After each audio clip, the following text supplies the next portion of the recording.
What's up, everybody? It's HBT with Straight Up Wrestling Show, man. Here live. Let me turn my TV down, guys. Here live, I see we have, we got Jason Burnett already here. What's up, Jason Burnett in the house? But, guys, I am here right now by myself. I don't know if whenever Chris comes on or whatever, he's doing something for his wife. But hopefully he'll be on sometime soon. But, hey, I'm here right now, man, in a different room in the house. Didn't know if I was going to be on or not tonight. Had some other things. Actually supposed to be doing a concert. Was supposed to be doing a show, which got canceled. Had a music show in Atlanta that got canceled. So, hey, I'm here to do the show, man. And Collision started out. I did start out watching it. I just had got home. So, hey, what's up, Jason? Jason, my man in the house. But, yeah, started off watching. And actually, I thought it just went to a commercial. So I come back and see it was in picture-in-picture. So, Bryan Danielson and Claudio Castagnoli is against Big Bill. And no, it's Claudio Castagnoli. Yeah, and Bryan Danielson against Big Bill. And who is Big Bill's partner, man? I'm not sure. I haven't seen. I forgot who his partner was. All right, Jason Burnett says, how's everything been, Harry? It's been pretty good. Everything just been pretty much, pretty much busy, Jason. Pretty much busy. With pretty much taking care of everything, the music, and trying to, build up with this podcast and everything like that. So basically, it's been busy, man, but pretty much getting back on track. Hopefully me and Chris are going to get back on track real good this week. I got the music obligation pretty much went to the side, so I'm going to be basically doing my own thing. So with the guy I was producing, that's pretty much done. So hopefully we're going to get back to doing a lot more of these live shows and a lot more stuff on the podcast is doing as far as doing different things. So, hey, look out for that. Jason says, Harry, oh, my God, best SmackDown last night. Laugh out loud. I know me and Chris, we both missed it last night, man. Unbelievable. Yeah, last night you had Rock and John Cena on there. Woo! Incredible. Flipping incredible, man.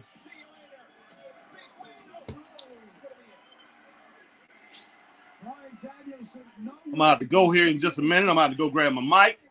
But right now, I'm just going to keep rolling right now. Oh, okay, Ricky Starks, Big Bill's partner.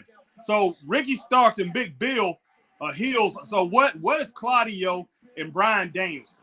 Okay, the Blackpool Comeback Club. Are they still heels, guys? Because, look, I mean, this thing is just flat out getting crazy. Now the fans are cheering them, and, these guys supposedly, I guess, are faces. After all the stuff that they was doing, all the jumping and everything that they was doing, trying to be the baddest guys on the block. And now these guys supposed to be, these baby faces and want law and order around there. It's kind of funny, guys. It really is. What a switch. The whole team, too. That's what's funny about it.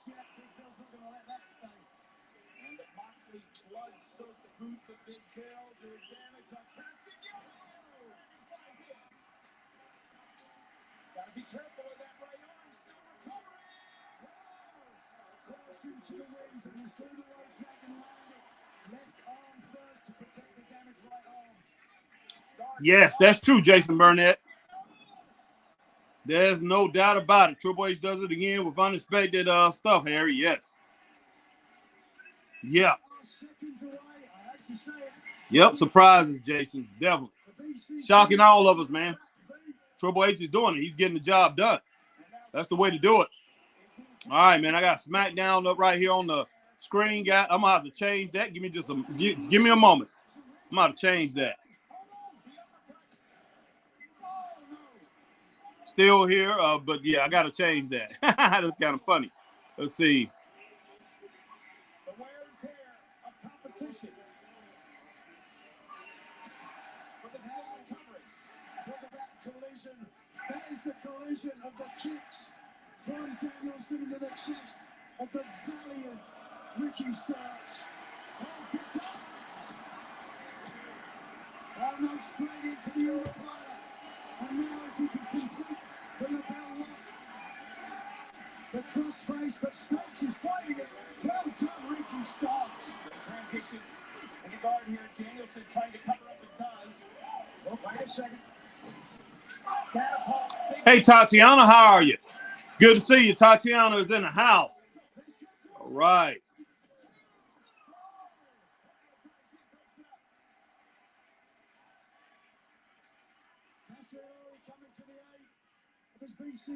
All right, Green Randall is in the house. What's going on, Green Randall? I'll get to Tatiana and Green Randall. I'll get to your comments in just a moment. Concentrate a little bit on this match.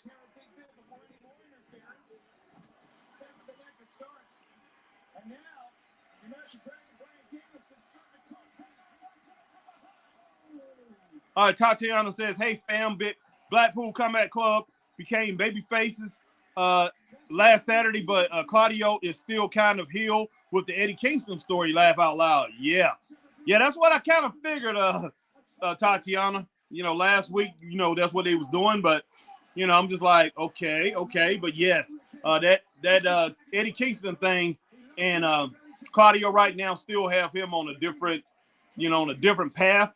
But yeah, I don't know if they should have put the whole team. They should have made the whole team that way. But I can understand the unity. The unity. These guys wanting to stay together. I can understand that.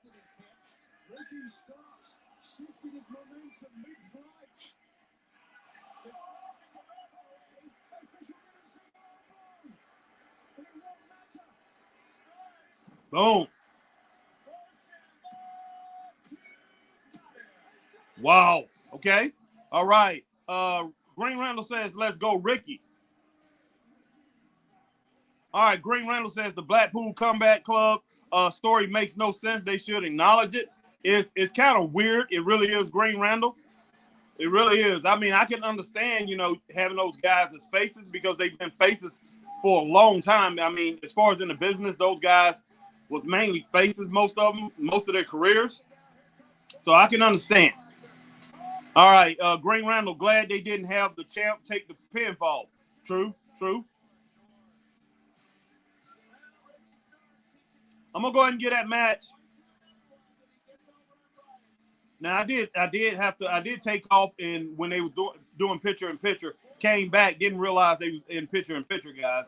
So I'm going to give it three stars. I had it like 3.2 from what I saw. So I'm going to give it 3 stars, unless somebody else seen something else. But it was a good match from what I've seen. I mean, I saw everything except, like, say, picture in picture. I went to the bathroom for a second to wash my hands and all that because I just had finished eating. So I'm rolling with 3.2 on that. Green Randall, I am still mad they made Brian Cage lose to Adam Page. They need to respect the Ring of Honor championships more.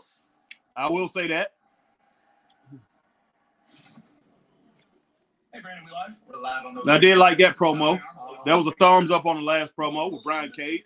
And I forgot the name of that group. What they call it. Why don't we raise the stakes? You guys like to gamble. Why don't you put your Ring of Honor trio titles on the line? Oh, it's going to feel like a jackpot. Hey, we're familiar with those titles. Oh, let's become 2-time champions. We'll see you dweebs next week. Cut it, Brandon. Yeah, hit the red buttons. Dweebs was a funny line. Dweebs too, Brandon. Oh, wow. It's the red one. I was liking it till he said dweebs, guys. I was liking it till he said dweebs. But I'm not going to give it a thumbs down. I'm going to give it an okay. It was just even, but I was liking it a lot. I was about to give it a thumbs up. And he said dweebs, man. I'm like, okay. Let's not be joking around. Joke around, but don't make it kiddish. Don't, you understand what I'm saying?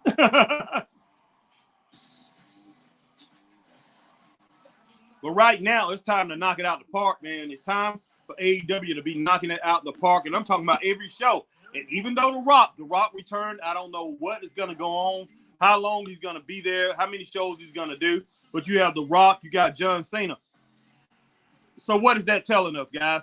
That's telling us that Triple H is not playing around. Nick Khan is not playing around.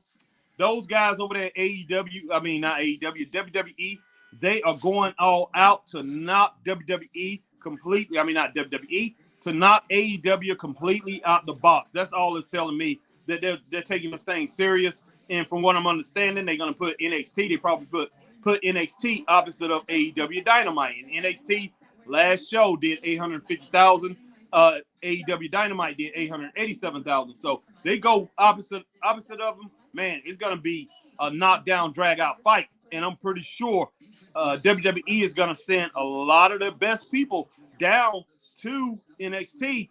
You know, WWE is gonna send a lot of people down to NXT because, hey, Triple H, I don't think he likes that, you know, Tony Khan was touting that they was beating NXT, that they was beating the developmental brand. I don't think he likes that, and I think he wants to use that to pretty much take Tony Khan out. So Tony Khan, you know, he needs to take his concentration off of WWE and pretty much put it on his own product and just make sure every single time that Dynamite is on TV, Dynamite is knocking it out the box. Every time Rampage is on TV, they're knocking it out the box. Every time that Collision is on TV, they're knocking it out the box, man. And if he has to let go, which we all know he needs to do, let go of the booking completely, that's what he needs to do. And just be a fan and, you know, show up at the matches like he does. He shows up, and I have to give it to him. He's in the back and everything like that. But definitely go and talk to Kevin Sullivan. Go talk to somebody, man, who's in the know, that knows how to run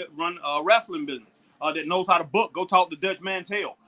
Get somebody in there that knows what they're doing, somebody that's really good at booking, coming up with storylines, and rock it out, because he still has enough talent to compete with WWE and probably get on close to the same wavelength, man. Now, I'm not gonna say they're gonna do it right off the bat. It's gonna take a while, because look, man, WWE has had that thing going for so many years, and that management, the structure that they have built there, it is solid. It's rock solid.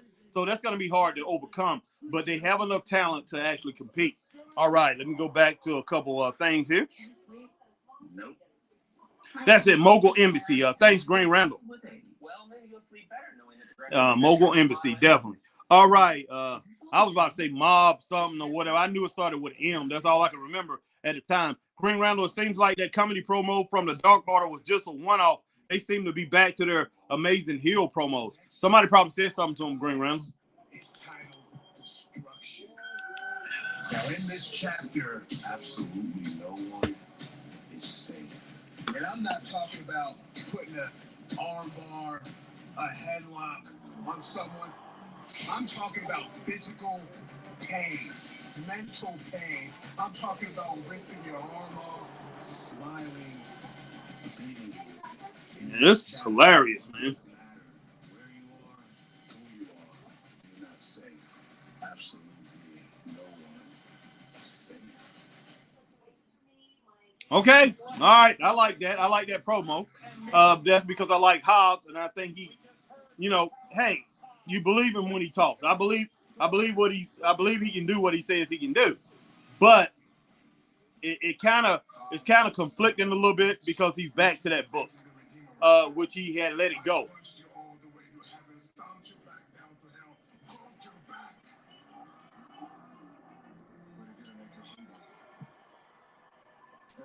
Somewhere down the line, we have to meet up again.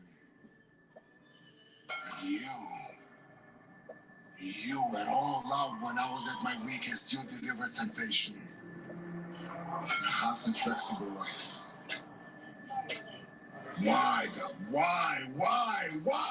Every time I try to step away from you, you do everything to pull me back. I will not bend. It is not my fault that your absence from this world left all these people godless. Oh gosh, man. Because they pray to me. One of them fools don't want to be redeemed. I'm gonna package them nice in a pine box and send them your way. For this is the promise of the Redeemer. No. All right, that's all I gotta say. Is look, if it was somebody else, I would say it's a great promo. It's really good.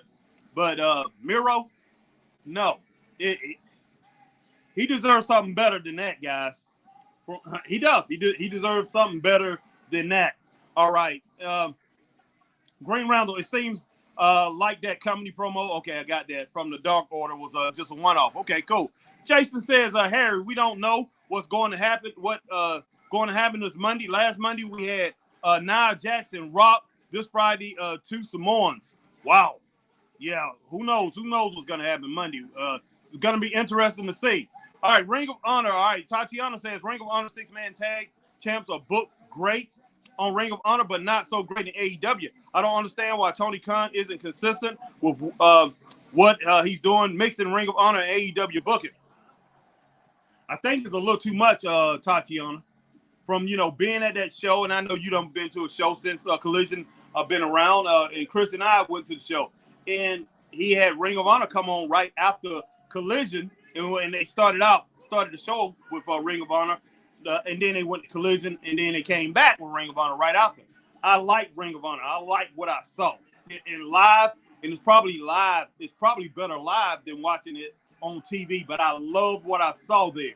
And, I looked at a little bit of it on TV since then, a little bit of it. But, man, Ring of Honor needs to be by itself. It needs to be by itself.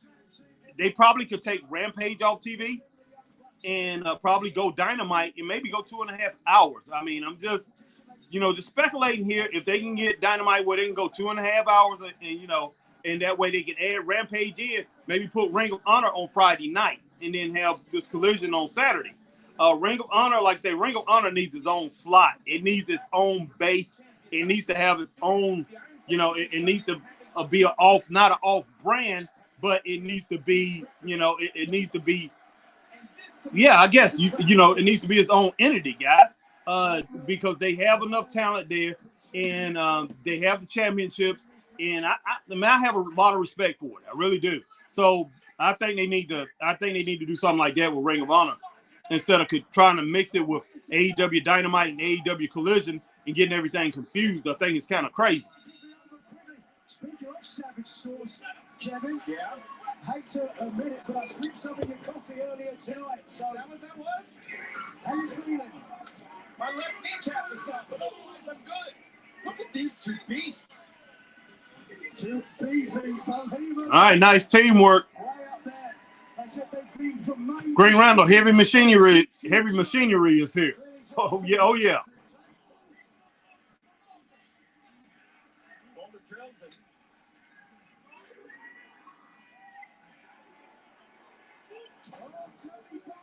Wow. All right, Green Randall. Wow, I wonder who's going to win this match. I cannot wait FTR to drop the belts. Man. The champions have been stunned. This would be the upset of the century. Wow, man. I tell you what, they're going at FTR, Green Randall. Big time. Wow.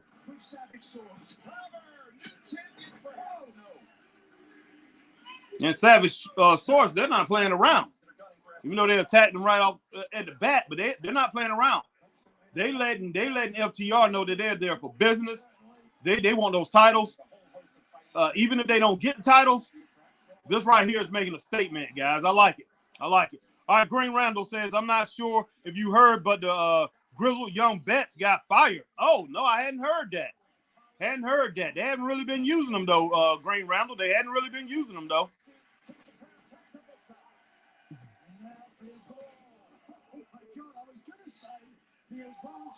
All right, Green Randall says SmackDown really okay. Good job of saving the Jimmy Uso story. True.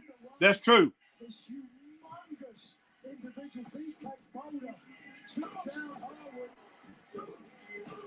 All right.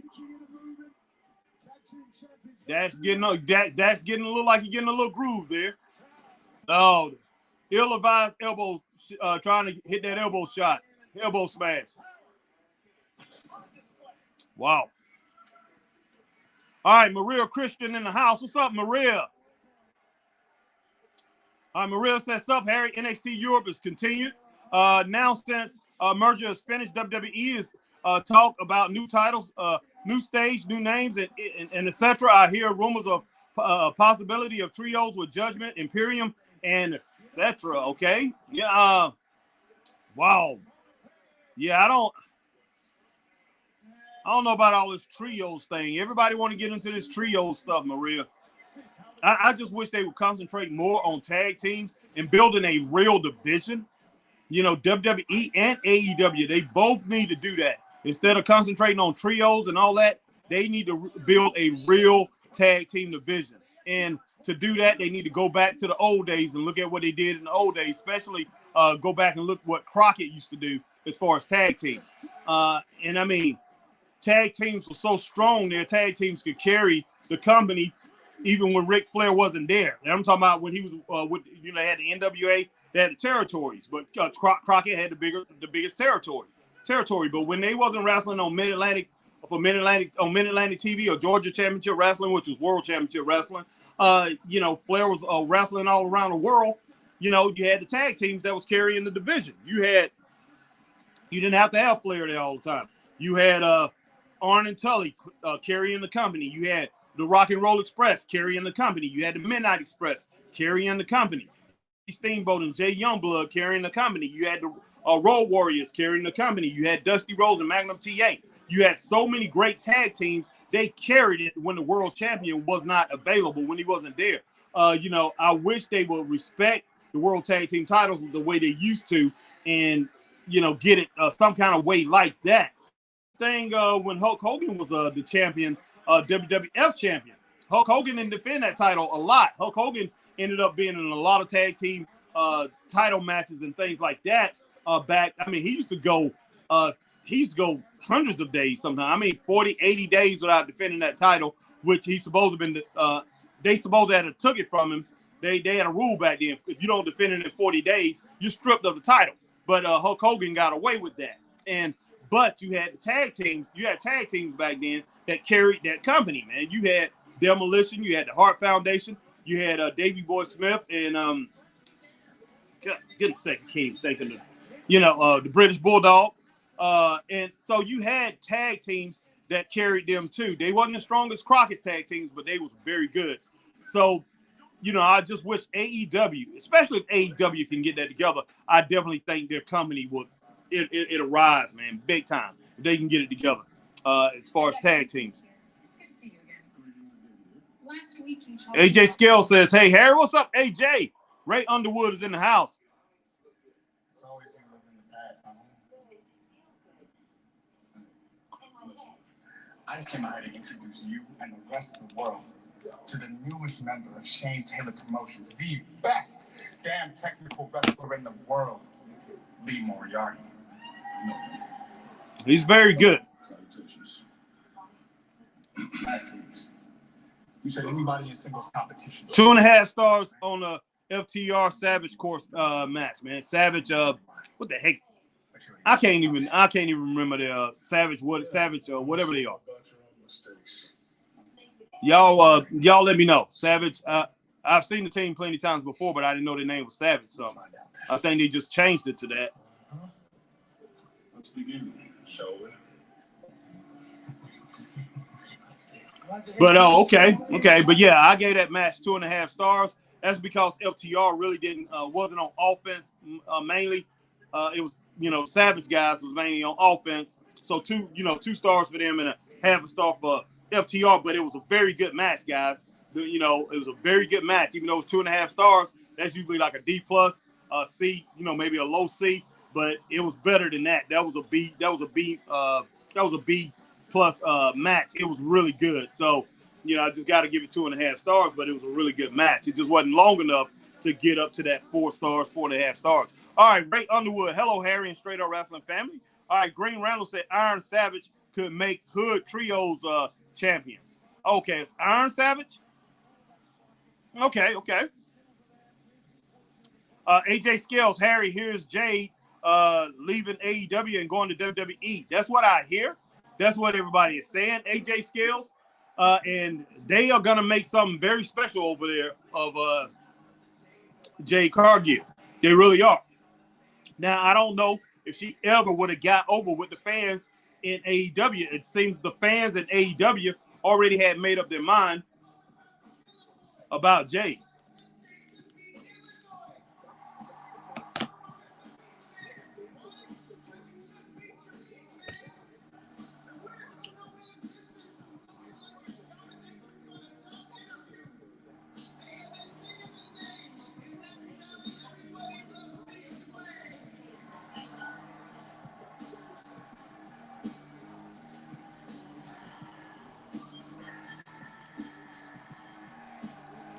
All right, Green Randall, I am relatively new. So who the hell is Shane Taylor? Well, he used to wrestle for Ring of Honor before. He wrestled for Ring of Honor for a few years before Tony Khan got a hold of it. I used to watch him on Ring of Honor when they used to come on at all times of the night. So I used to watch him then. He was on Ring of Honor. I think he was with NWA Power before that, but I remember him from the Indies too. But yeah, he's been around for a while. Not bad either. He's not bad either.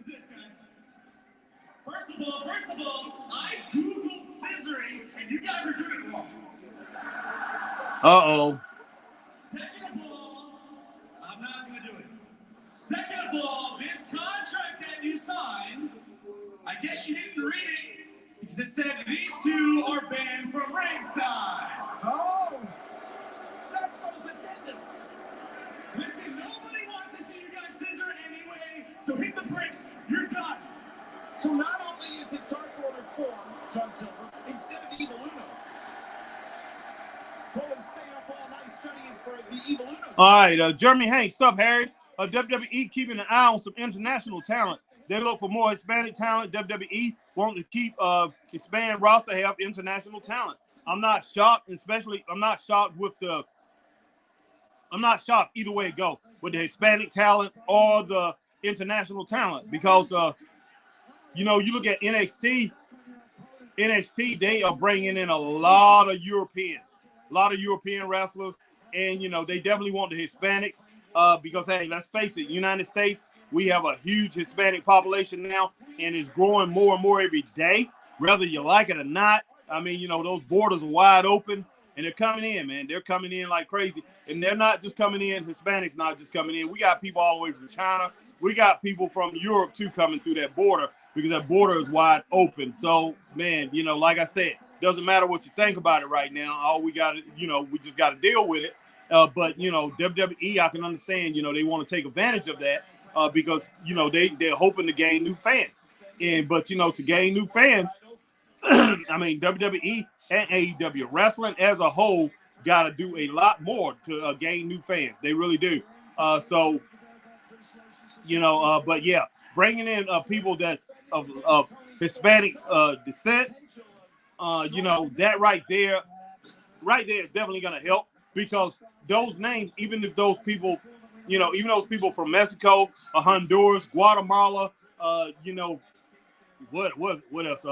Nicaragua, Peru, or wherever they're coming from. I know we're getting a lot of people from Venezuela, a lot from there. So, if they get some stars from these different countries or names that these people are familiar with, then you gain the new customers, you gain the new fans. So I can understand that 100%. No ins and buts about that. No doubt about that, Jeremy. Green Randall says originally Evil Uno was supposed to be fighting instead of John Silver. Why they changed it? I have no clue. What's going on with that? Silver and Uno, two very physically different athletes. How difficult a change in preparation has it been? Obviously, Bowens is on the back pedal, and John Silver's in control. Stay with us. Picture in picture. Ray Underwood says, Harry, did you hear about WWE and the UFC merging together, making a $2 billion company? I know they merged together, but yeah, I didn't know it was worth $2 billion now. But yeah, I know they merged it. So it definitely it's worth more. It was going to be worth more because WWE was already $1 billion company, and I think Endeavor was too. Jeremy Hanks, while Ricky Stark's contract is rumored to end at the end of the year and beginning of next year, Harry, but no word when his contract is ending. Yeah, Jeremy, I just we got to see where Ricky Starks end up, and I tell you what, Tony Khan better do what he can to hold on to it. Jeremy Hanks says 2 stars on FTR. Yeah, I was gonna give it 2 stars, but I'm going to give it 2. I gave it 2.5 stars. Jeremy Hanks. But yeah, thanks for giving me your rating on that. All right, Tatiana says team and match with FTR are called Iron Savages. Okay, thanks. They used to be called Bear Country. Yeah, that's what I knew them as. Bear Country. I knew I had seen them plenty of times before, and they was calling them something different. Like I said, that threw me. Thanks a lot, Tatiana. Thanks. Appreciate it. Green Randall, they acknowledged the switch. Yeah, he did. I heard him. Yeah. That's good. All right, Jeremy says Cody is Rick Colt, his student in AEW, to come to WWE soon. It's Brock Anderson leaving and heading to NXT. Same for Hook. That's what I hear. Oh, you mean recruit? I'm sorry, Jeremy. That's what I think. That's what you was writing, but you ended up writing something different. But I got it now. All right, Tatiana. Shane Taylor is still with Ring of Honor. He's a beast. Yes, he is. Yes, he is, Tatiana. Yeah, he wrestled in Greenville that night. We was there. Chris didn't know who he was, but he reminds us of a wrestler, indie wrestler named TJ Boss, that wrestles here in Greenville. They wear the same gear. These guys look identical, man. They look identical almost. But yeah, Shane is pretty good, man. He is really pretty good. But the first time I saw TJ Boss a couple years ago, I thought about Shane Taylor. But this was Chris's first time, I think, seeing Shane Taylor. Guys, give me just a second. Give me just a moment. I'm still here.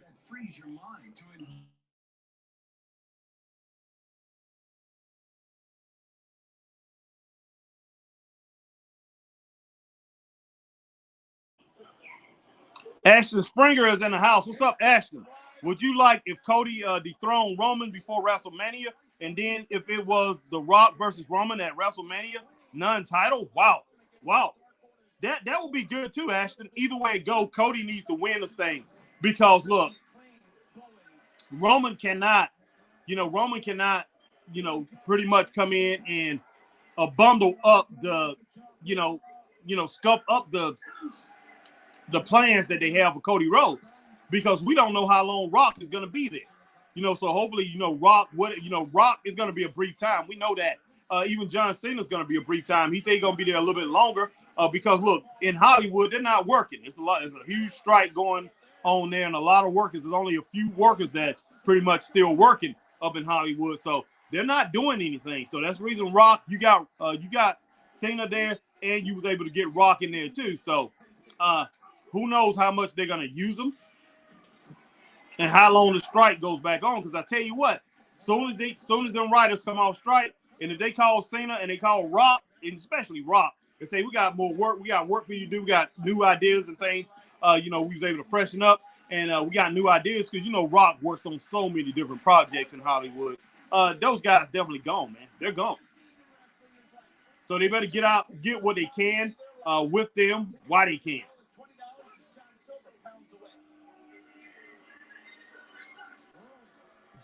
But yeah, I wouldn't have no problem with that.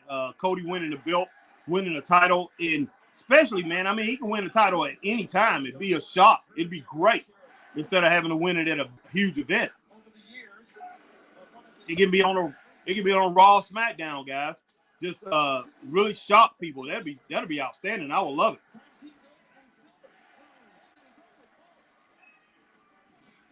Oh God.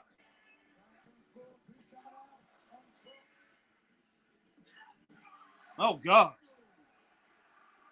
Nice, Anthony Bourne. Nice little offensive series there from Anthony Bourne and John Silver.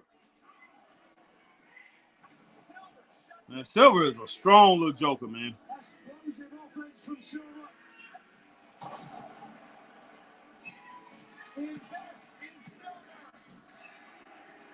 All right, Marcus Brown. Cool. What's up, Marcus? Marcus said, Harry, salute to you and the squad. I've been busy this week. That's okay, Marcus, man. Hey, come in when you can, brother. And like I say, hey, definitely understand because, hey, you one of our ride or dies, man. We definitely appreciate it. You always here. Definitely appreciate it. AJ Skill says, Harry, The Rock returns on Friday Night SmackDown last night and gave Austin Theory the people's elbow. Austin will be facing Roman at WrestleMania 39 next year. Wow. Yeah, that does throw off because, like I say, we was looking at Cody to win, going to WrestleMania 39, and to be vying for that title. So he's probably going to win it at some other time. At least I'm thinking that. But man, this whole thing, it throws a wrinkle in everything, to tell you the truth. They might want Roman to have the title when he faces Rock at WrestleMania 39. So who knows, man? Who knows? Wow. This match building up to a 2-star match.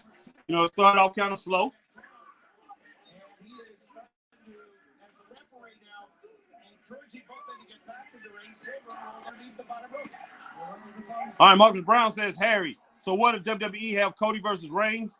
WrestleMania? Oh, gosh, there's Evil Uno. Wow.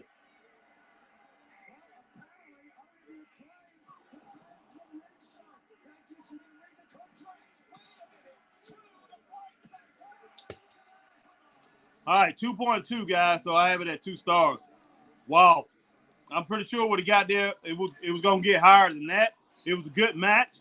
Then you had Evil Uno. Hey, he stuck his nose in it. And these guys doing whatever they can to be bad heels, guys. They definitely doing everything they can to be this big, this big heel set and for everybody to hate them. It's kind of weird. Because like the last 2 years, these guys trying so hard for everybody to love them, man. And now these guys are doing everything to be the baddest heels they can be. What do you guys want me to say? Like, don't we have a thing on YouTube explaining it? Me and Claudia go all the way back to 2006, 7? When he first moved to this country? And we became friends and we lived together, and then he started judging me, knowing what I have to go through mentally and physically and emotionally every day. Wow, man. You can say whatever you want, but I'm still here standing tall. But Claudio decided not to do business, not to respect me. Already give this promo a thumbs up. Edit this out, idiots. Wow. He left potholes in that road that many of us had to clean up. That's why I don't like him. That's why I still hold a grudge. Don't edit this out either. Renee told me to fix it. And it's driving me nuts because I've been trying to fix it. I thought Wembley I could fix it. I thought a singles match with me and Claudio could fix it. Oh, God. I thought maybe me not answering John's call could fix it. But you know what, Claudio? This will fix it. This will be it. I don't care, win or lose, this is it. And you're right, bro. You said one time to me, hey, you don't know how to have friends. You can't keep them. You're right. Because I push everyone away and then I blame them. That's the sickness in me. That's the curse. That's what I'm about to say about him. But you know what I do have? And I've always had? Hope. New York's always been with me. I would not. Whether it's the boroughs, whether it's... I would not want to have this guy as my friend. I would not want to be a friend of his. It's my home. And you think I'm going to let you come to Arthur Ashe and beat me and end me and end this with my shoulders down to the mat? You are out your mind. All of New York has my back, and I'll see you there. Try to beat me there. Try to beat me in New York. We're different there, brother. We're built different. We're built in the cold. We're built in the misery. Can you deal with that? Can you be built on misery? Oh, wow. No, you can't. I give you all the credit in the world. You're a great wrestler. You're amazing. You got the body. You got everything. But you ain't ready for the misery. You ain't ready for home. I'm going to you up in New York. Oh, my gosh, man. Look, I'm gonna get a promo thumbs up. I liked it. I like every bit of it. Love the promo. So thumbs up and a half, guys. It was very good, very strong. But you know, as far as going back to what I was saying, I wouldn't want to be this guy's partner. I mean, a friend. Say that's really his personality in real life. He's one of these guys that I've had friends like him. Where, you know, very sensitive. Every little thing you say to them, you know, hey, man, they get all into their feelings, man. They get all into their feelings. And it seemed like, hey, only thing that can pretty much solve it is a fight with these guys, man. And that's what he reminds me of that. He makes me think of guys like that, you know, guys that I done been around.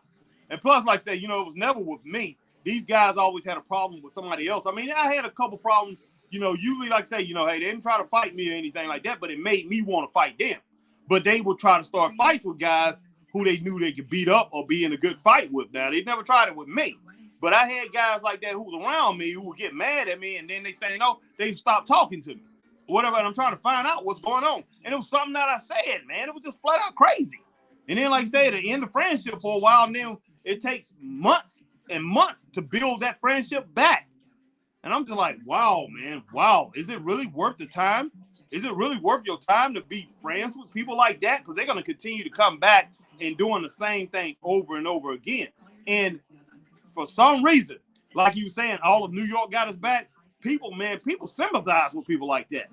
They sympathize with people like that and have excuses for them too about their behavior. You know, hey, I've defended guys like that who's friends of mine, and you know they would go out and go off some kind of tangent, and somebody would come back to me and talk to me about how they was acting or whatever. I had people work for me, you know, in business, you know, had people work under me that was like that, and I had other employees, man, that would come and say, you know, things about these people and what they was doing, and I would give excuses for them. But yeah, a person like that, you always have to give an excuse for, or you know, like I said, you don't want to be friends with somebody with that attitude that Eddie Kingston have, because you're always gonna have to defend yourself. You're always gonna be possibly in a fight with guys like that. It's ridiculous, man. It's ridiculous. It's funny. All right, Marcus Brown, Harry J. Cargill is about to be a star in WWE. I believe that 100%. Ray Underwood said 21 billion. Yeah, wow. Jason Burnett, I think we gotta thank Shawn Michaels. Harry, NXT has been on a roll, and everybody wanted to come there. They get Dragon Lee, so you know more Mexicans wrestlers coming. Yeah, I got one more. I didn't get to see Tuesday, but I've just now finished watching the 2 weeks before that. Guys, I'm catching up on NXT.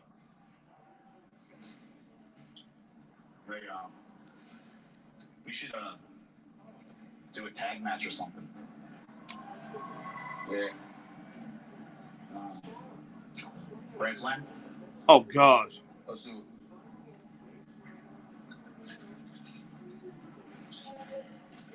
Cool. Wow, guys. Wow. All right, Jason Burnett says, I think we got to thank Shawn Michaels. Okay, you got that. Jason Burnett is laughing out loud. Jason Burnett says, something, Marcus. All right. All right, Tati says it would be a bigger and better attraction to have Rock versus Roman at Mania with titles on the line. Even if Rock loses, WWE would absolutely choose Rock over Cody in a heartbeat. Laugh out loud. That's true. Yeah, they will have to keep that title on Roman until he wrestles Rock, you know, at WrestleMania. There's no doubt about that. But, you know, the whole thing about it is I don't think Rock will hold on to that title for a long time. But, yeah, Cody's going to end up being the champion over there. The plans for Cody, I don't think it's going to change at all, because there is no way on God's green earth, guys, you know, that Rock is going to be holding that title. He's going to hold on to that title and become a full-time wrestler or a part-time wrestler that's going to show up a few months out of a year. That's not going to happen. He's too big of a star, guys. All right, Green Randall, Eddie looks sick. He's acting sick, too. Ain't no doubt. There's no doubt. Yeah, he got something to prove. Okay, Aussie Open, who they wrestling?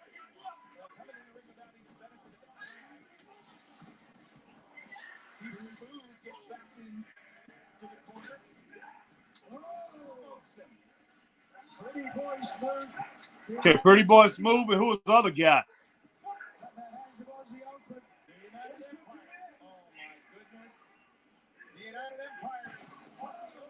Goodness sake.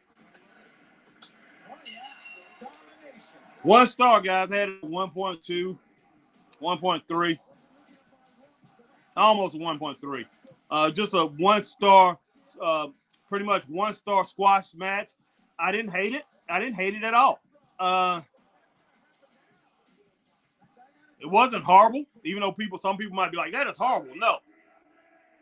We used to watch matches like this all the time back in the day. Didn't say it was horrible. It definitely wasn't horrible. But let's see if they have a good promo, guys. That was an impressive little victory you got earlier tonight. What was that? 2, 3-ish minutes? Well, yesterday on Rampage, we did the job in under 1 minute. I'm going to bet we did it even quicker tonight. Because NXT is doing the same thing. They're doing a lot of matches like this. And it looks really good. You've won how you won championships everywhere you've been. But so have Aussie Open. Won the Ring of Honor World Tag Team Championships.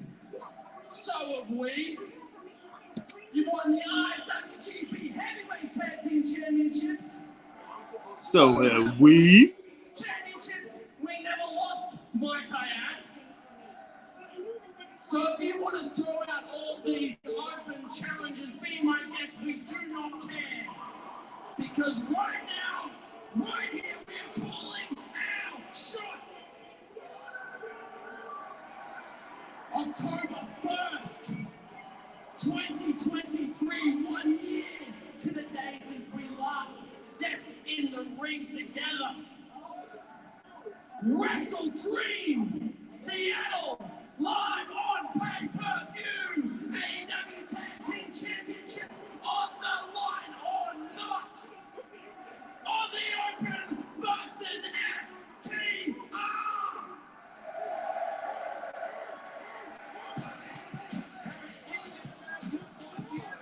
Okay, man. Okay. Look, I like them. I like the matchup. I do. I just don't like the build up to it.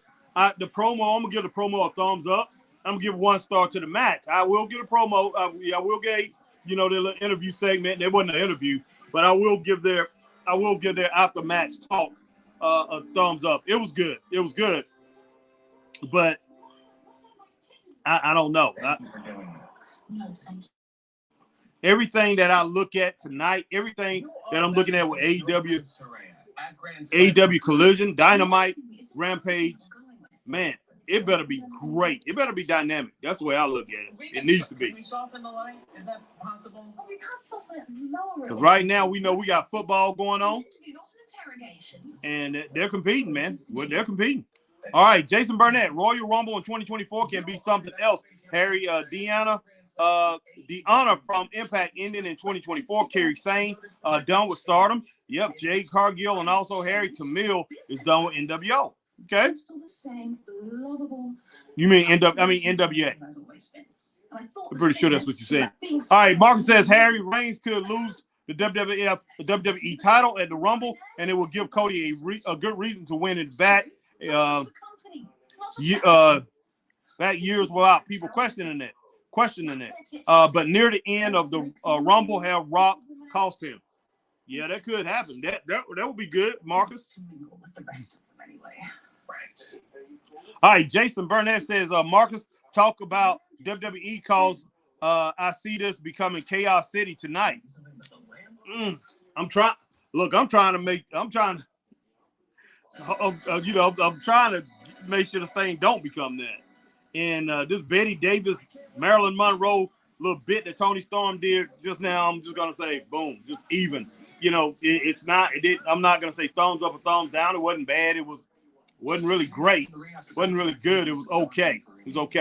But it was interesting. Just where I belong.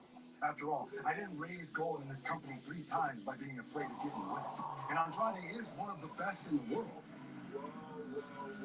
And that's who I'm here to face. So Andrade, yo sé que vienes con todo, pero no va a ser suficiente. This time I'm not coming back. I'm here. Wow, guys. Wow.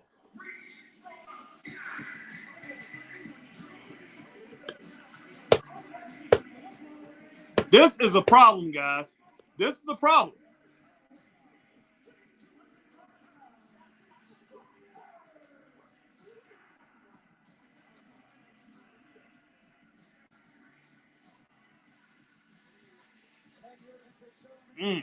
Wow.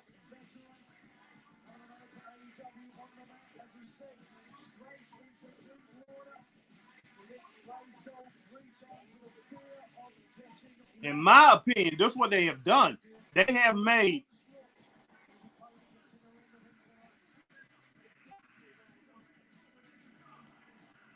in my opinion, they've already made Andrade, Scorpio Sky. They already made these guys, man. People like Jay Lethal and all these guys, they already made these guys irrelevant. And then they try to bring them up and they try to push them in our face like they're stars in that company.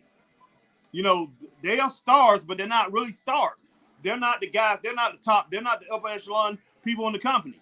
But you want to push it out and push them. You want to push them out and you want to advertise it like they are stars. You cannot do that. You can't. You just can't. You can't do it. You have got to establish your stars, man. You've got to establish your stars. Oh gosh, establish them, and those are people to be your stars, and the other guys are mid-carders. So everybody doesn't have to have a promo. Everybody doesn't have to be shoved in people's face. Because look, you bring in a whole bunch of confusion. And speaking of chaos, like you said, Jason Burnett, that's chaos, man. That's chaos. When you're trying to throw everybody in my face and try to say they're a star, you got me all confused. And it's crazy, man. It's crazy. They don't have to do that. Establish the stars. That match right there, you can write that down on a piece of paper. You can advertise that. Okay, so they wrestling. You can advertise that and say, this is who's coming up next. You don't have to have them out there talking. You don't. You just don't. Because when you do that, you're wasting time. When you get somebody else, you can have more time on the show where you can have other wrestlers come out there and wrestle instead of being back there and catering.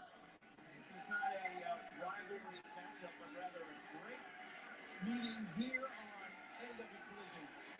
Two fantastic wrestlers. But it should be a decent match. Both of these guys are very good, very sound. All right, Jason says, Marcus, talk about WWE. Okay, all right. Marcus Brown said, Jason Burnett, salute, bro. Ashton Springer says, the only thing I'm against is The Rock versus Roman and The Rock winning the titles. I don't think they would do that though. They probably won't, Ashton. I don't think, not the new WWE. Not if they're not going to have anything long term with him. I don't think they will. But I do think Roman probably end up with the titles when that comes. When that match comes. When that match comes to fruition, I do think Roman would be having the titles. Ashton says, who gets the title first, Cody or LA Knight? LA Knight probably get it first. Cody doesn't have to have a title right now, Ashton. He don't. He doesn't have to have a title. LA Knight, yes. Even though he really don't, he's still going to be popular. But to pretty much legitimize him, they're going to need to put a title on him. And I think mostly the fans want a title on him because the fans, this is just the whole thing about it, Ashton. And I'm not hating on LA Knight, but I believe all the fans who's out there defending him and saying that he has all this talent, I think the fans feel that he has to have a title to validate him to the haters, to the people that pretty much saying, oh, he's not that good and everything, he's overrated and stuff. I believe the fans that love him to death, they need gold around this man's waist. They need gold around this man's arm, or gold hanging on this man's shoulder to pretty much validate him as a legit wrestler, one of the top guys in the world, because that has been given to him, Ashton. It's been given to him without him actually proving it. And I'm sorry, it has. Yes, he's a solid wrestler. He's pretty good. But he's a C+ wrestler in my eyes, and that's the way I see it. I've always saw it. I always thought he had the body and everything. Loved him in NXT. I liked him. And now Chris loves him to death because Chris has gotten caught up into the promos. And let me tell you something, or whatever. Let me talk to you, or whatever he says, and all that. Chris has gotten caught up in that. Chris couldn't stand them guys. Believe me. You can go back in our old shows. I like the guy just like I did MJF. I love those two guys that I really love. I love them a lot. Chris was in the Darby Allin and people like that. But hey, Chris, he didn't like LA Knight. Love him now, love him to death, and all over me because You know, I'm like, like I say, I have against him is, they took this guy after he lost a feud. Pretty much Bray Wyatt was embarrassing him. Next thing you know, hey, he's on top of the world, man. I'm just like, come on, man. I'm just like, anything that I see, anybody becomes an instant star like that, I want them to be able to, I want to be able to explain why these guys are big stars, why these guys deserve all those accolades. And LA Knight, I'm sorry, his ring work have not made him like that. Have not got him to the point where he deserves those kind of accolades. But then again, like I said, man, he's good for the business. He's really good for the business. He's got the look. He's got the promos. He's talking to people. People are vibing with him. You got to have him like that, and it'd be great to put a title on him because it does make him look better to the public for him to have a championship. Springer, who gets the title first? Yeah, just what's the change? What's the changes of Edge coming to AEW? I have no clue.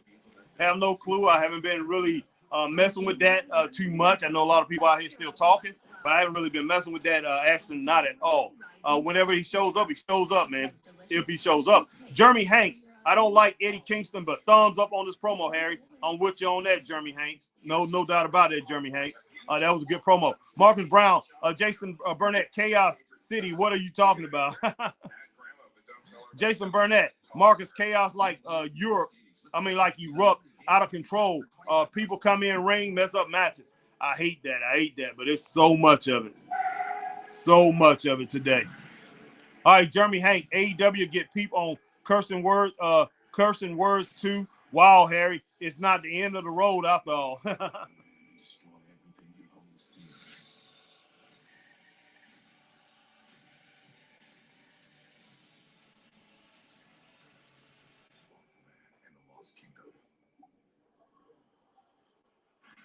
We are live on a Saturday night. We thank you for joining us here at AEW Collision. Time to begin a Kevin Kelly here at ringside. Got Scorpio Sky in control. All right, Marcus Brown said Jason Burnett. Jay Cargill will cause Chaos City. If she confronts any of the women champions, think she should start out in NXT. You got to wonder, is that why Becky won the title so she can put Jade over? I don't know about all of that, but yeah, I think she will be starting out in NXT. Hopefully. She got a lot to learn, guys. She might not be there long, but she most likely she's going to start out there. Ashley Springer, I agree, Marcus. One of the biggest issues with AEW for me is they underrate their own talent so much and try too hard for former WWE guys. That's true. They need to build stars, guys. And you're not going to do it if you just pretty much focus on guys that came from the other company. It's okay to keep those guys as stars, man. But hey, find a few guys that big time stars, homegrown talent, and make them stars. They definitely need a star tag team. They need they got MJF, okay. Basically he wasn't over in WWE. I will say that. But outside of that, man, you got to build stars. All right, Jeremy Hank. Wow. Nice. All right, I like Edge Ashton. He's a legend, but AEW needs to open a performance center and build the stars, young and coming. Yes, they do, Jeremy Hank. Jeremy Hank says, think about this. All Shield members is champion right now, Harry. Life Out Loud, they are future WWE Hall of Famers without question. No doubt. Collides with the elbow. Press kick midsection. Score. Sunset. No. Hang on, second effort. Great awareness. Oh, that was close. Marcus says, Harry, what did WWE have Cody versus Reigns, WrestleMania 40, night 1, and have Cody win, and night 2, Reigns destroys The Rock as a pissed off monster because fought twice several times before. I like that, Marcus. I like that.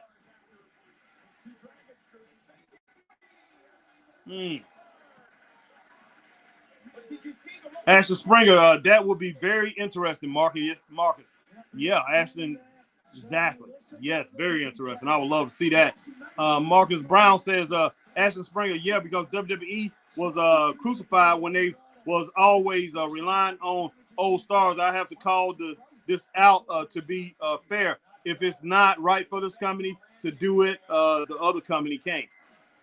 Yeah. Utilize leg submissions for success here on Collision.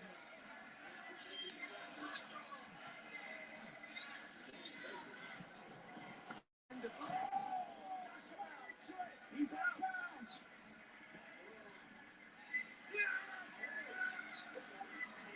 Trying to hook it.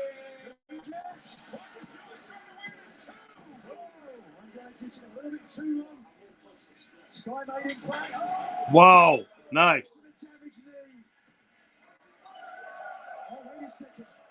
We've seen this before. I talked about the family business. The figure four.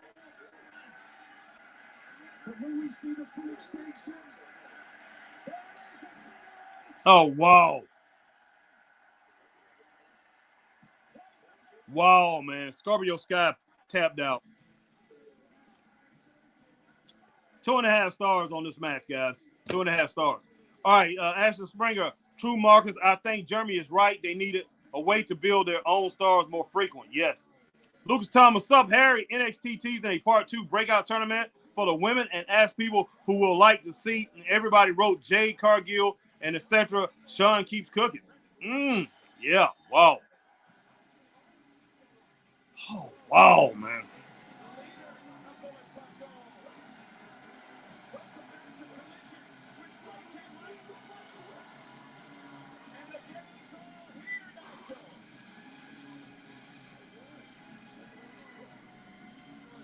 Man, that's not it, man.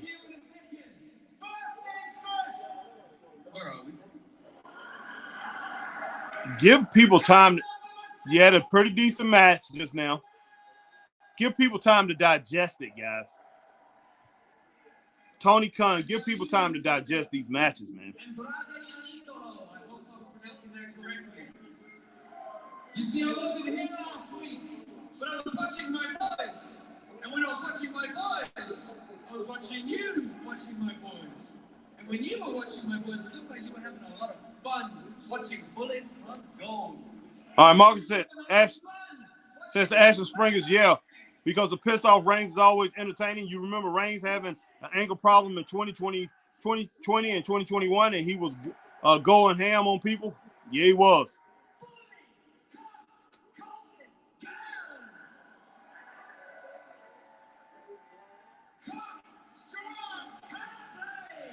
Oh, my God.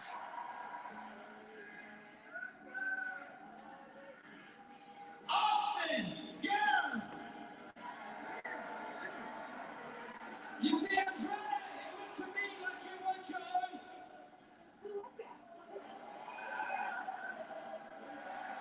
We'll have to edit all this out now. All right, Graham Randall, House of Black should have kept that mask. The win would have made Buddy stand out, and the mask fits them better than Andrade. Yeah, okay. Switchblade spotlight. Listen to me, sir. Everybody wants it. No one can handle it. And I'll prove it to you. So how about next week? I give you the opportunity of a lifetime. You can have the chance to have your moment. Step into the spotlight with the switchblade and learn firsthand that those lights are too bright, those lights are too hot. You will be gasping, withering the air as you try to breathe with the switchblade because it's still my era. This is the switchblade era. Wow.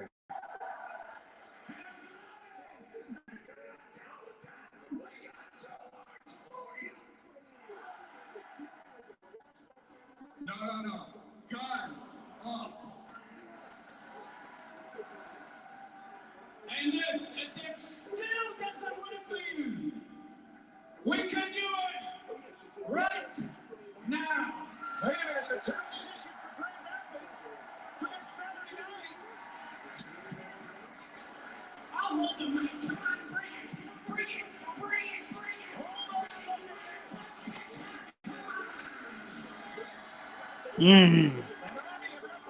Well, Marcus Brown, Harry, did you hear Tony Khan lied about the all-in attendance? Yes.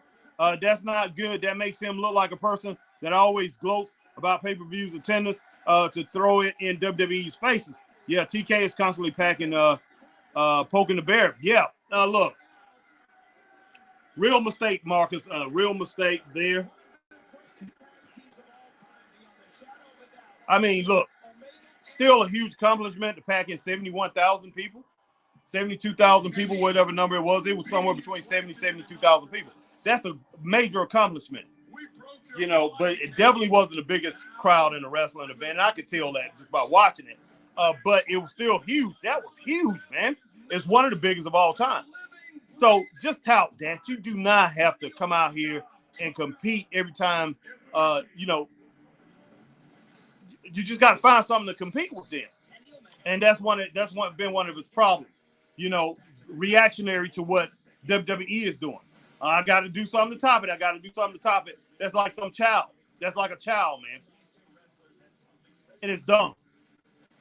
You know, do not try to go after, hey, you're the first grade. Do not go after the kid. You're the first grade. You just start riding on training wheels, and you done got them taken off, and you getting into your second and third grade bike, and the guy in the fifth grade, hey, he's already doggone riding motorbikes now. You know, he done surpassed that. He took his bicycle. You know, he got the highest priced bike. He was jumping ramps and everything. He got on the 10-speed. You still too short to be on the 10-speed. You know, and then he got on the motorcycle. You know, got little motorbikes. You know, little mini motorbikes and stuff like that. He's riding around the neighborhood. And you only in the second, third grade. Do not try to go up and be right on his level until you're there, man. Don't have to worry about him. You don't even have to worry about that. Just continue doing what you're doing and be happy about it. If he never, man, it would have been great if he never would have mentioned WWE. I'm talking about never mentioned WWE. Let everybody else, let wrestlers around him do that. But him, no, never mentioned them at all. Just run a business.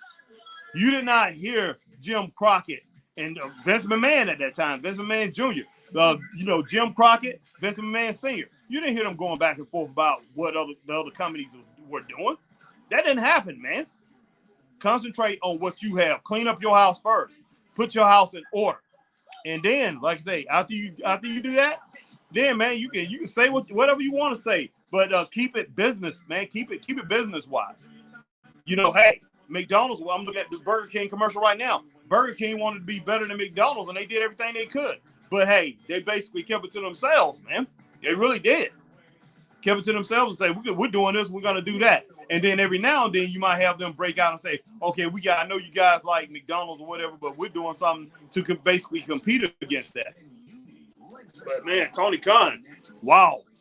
I mean, that's what he did after they had that great WrestleMania. He come up, guess what we doing, guys? We're going to Wembley. And, yeah, like I said, that was great how many people they packed in, but they're going there again next year. How many people they're going to get next year? They're not going to get nowhere near that. I can guarantee it. I can guarantee that unless something change before they go next year. All right, Marcus Brown. Harry, did you hear TK live? Yes. Yep. Green Roundel, I don't like how they make some of the AEW OGs jobbers. In my opinion, if you are there from the beginning, the ground floor of AEW, you should be treated like royalty. Yeah, Randall.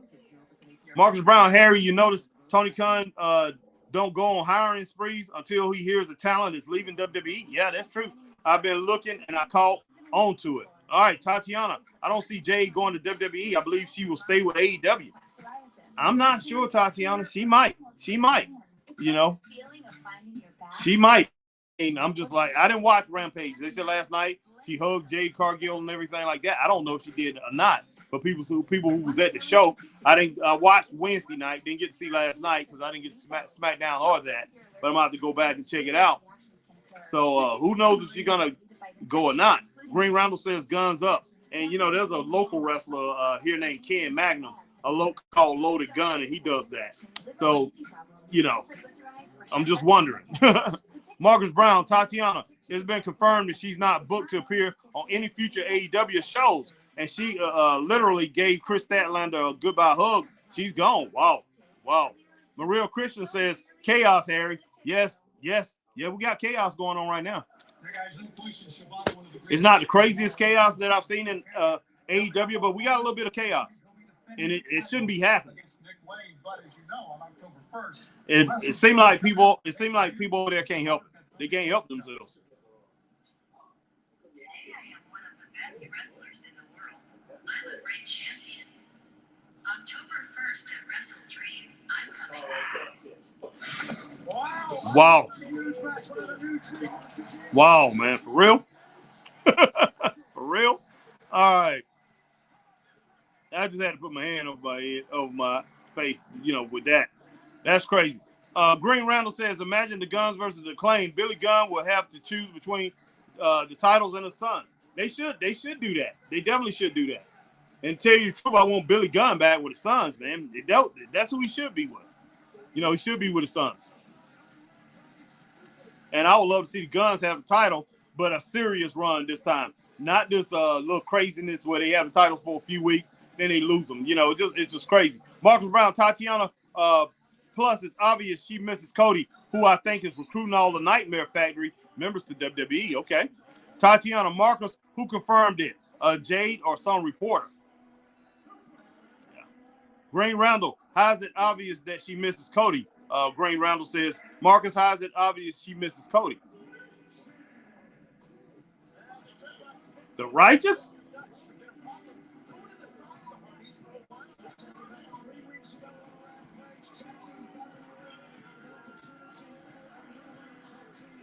All right, Marcus Brown, Tatiana, not just reporter. She didn't resign. Apparently, something happened that had her changing her mind. You got to understand, she was booked like a joke. She never even sniffed the AEW's World Women's title. That's because Marcus, she was basically the TV champion for a long time. But yeah, they never did put her in the path of wrestling Britt Baker for that title. Marcus Brown, Green Randall, how it's obvious because you could tell based on the energy she was giving everyone. All right, so both tag teams have cost each other Ring of Honor tag team title shots and victory last night. So Matt starts off with Vincent. We're starting off very aggressively is Matt Hardy. Well, looking for that side effect straight away. You talk about the iconic tag team. All right, Marcus Brown, Harry, I heard Jade Cargill was supposed to face Jamie Hayter in a title versus title match, and TK changed the plans, completely dropped the idea Tony Khan was screwing over Jade. Green Randall, Marcus, that makes no sense. You basically just said it was obvious because of her vibe.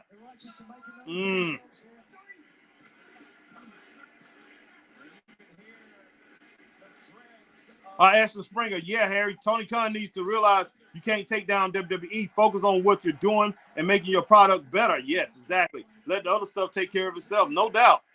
No doubt. All right, Tati says Jay was the first TBS champion for over 500 days. Yep.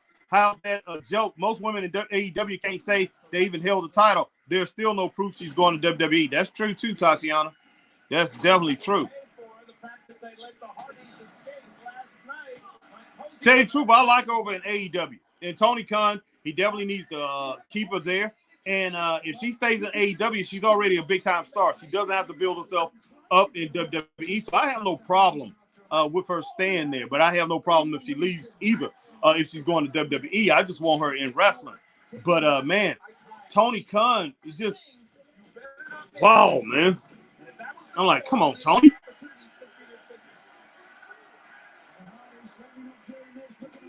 That's all I got to say. And this guy right here, man, no, he can't wrestle like he used to. But he's one of these elder statesmen that should be treated a lot better than he's treated over in AEW. And while I have him wrestling and, like I say, doing what he was doing when he first started with him, doing managing wrestling, I have him up there. I have him up at the commentary table. I do whatever I can to make him a good commentator if I have to. But he should be one of these guys, man, to have his own, maybe have his own Matt Hardy pit or something like that. So, man, it's so many things that you could do with people like that. that Tony Khan is not seeing. He doesn't know how to use these guys, man.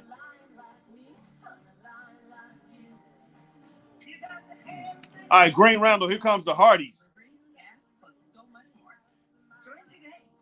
I hear that I get that you can't have a company completely comprised of older talent. Put the Hardys, but the Hardys have done the job enough times. Give them this win at least, no doubt.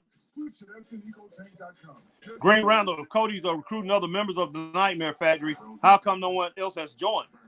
Marcus Brown says Tatiana Jay was never going to face Britt.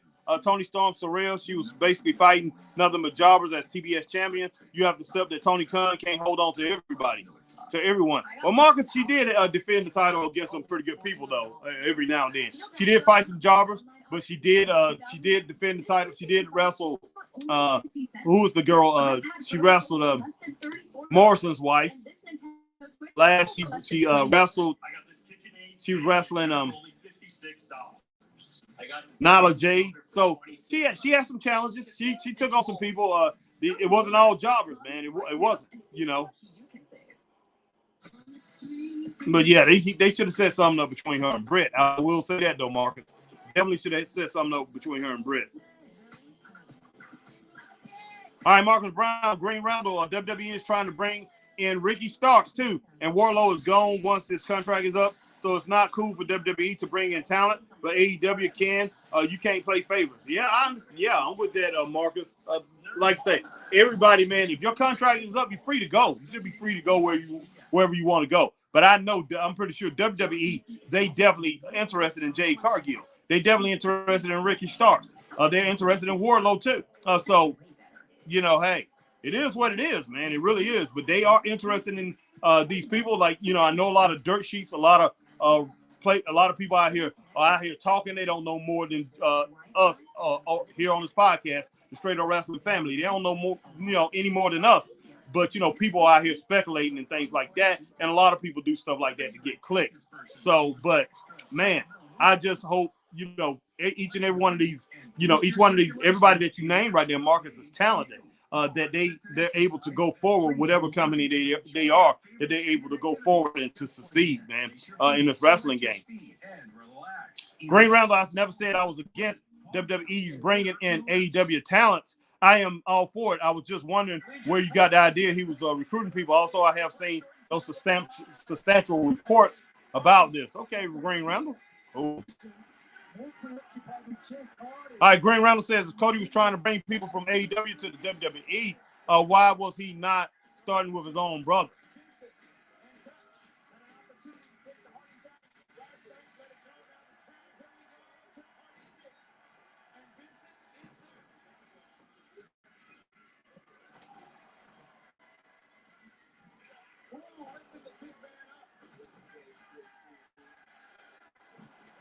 Nice work, Jeff.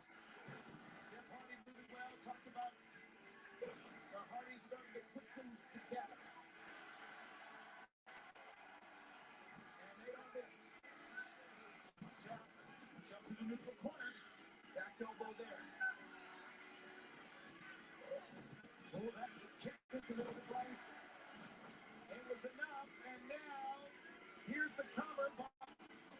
Dutch was still in the ring, and opportunistic cover there by Jeff Hardy went awry.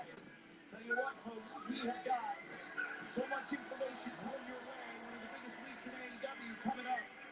And at the conclusion of this match, we'll give you the rundown of these cards. You're not going to believe it. And the end is near for Vincent on Saturday. All right. We see the deletion of the righteous. Caught down.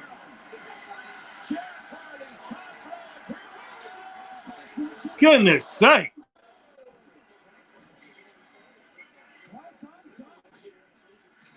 Goodness. And now the Righteous looking for tag team victory here against the Hardys. Oh, look at this. And now the cover. Vincent has just... Wow, 2 stars, guys. 2 stars. Wow. Wow. Marcus Brown says, Randall, Cody, Green Randall, Marcus Brown said it, Green Randall, Cody, I believe, has pulled to bring in talent he was training. It's crazy because these WWE's interested talent news didn't come out until Cody was well in WWE. True. All right, Tatiana says Ricky definitely not going anywhere. Laugh out loud, he is the future top star in AEW. I don't think he's going anywhere either, Tatiana. I mean, he's pretty secure where he's at. I don't know if he's going to be the top star. I don't know if they'll ever make him the top star. It would be great if they did. I would love to see Tony Khan do that, pull the trigger, and Ricky Starks become the top guy. Especially, I'll say, let's go back to February of this year, and that's when February, around February is when he should have took over and become the biggest star. End up going out to MJF, become the biggest star in AEW. There's no ifs, ands, and buts about it. At that time, he was hot, doing all the right things. Promos was outstanding. But, man, started pulling it back. Tony Khan again. Started pulling it back. Yeah, you defeated one of the greatest tag teams in the world ever. Veteran team.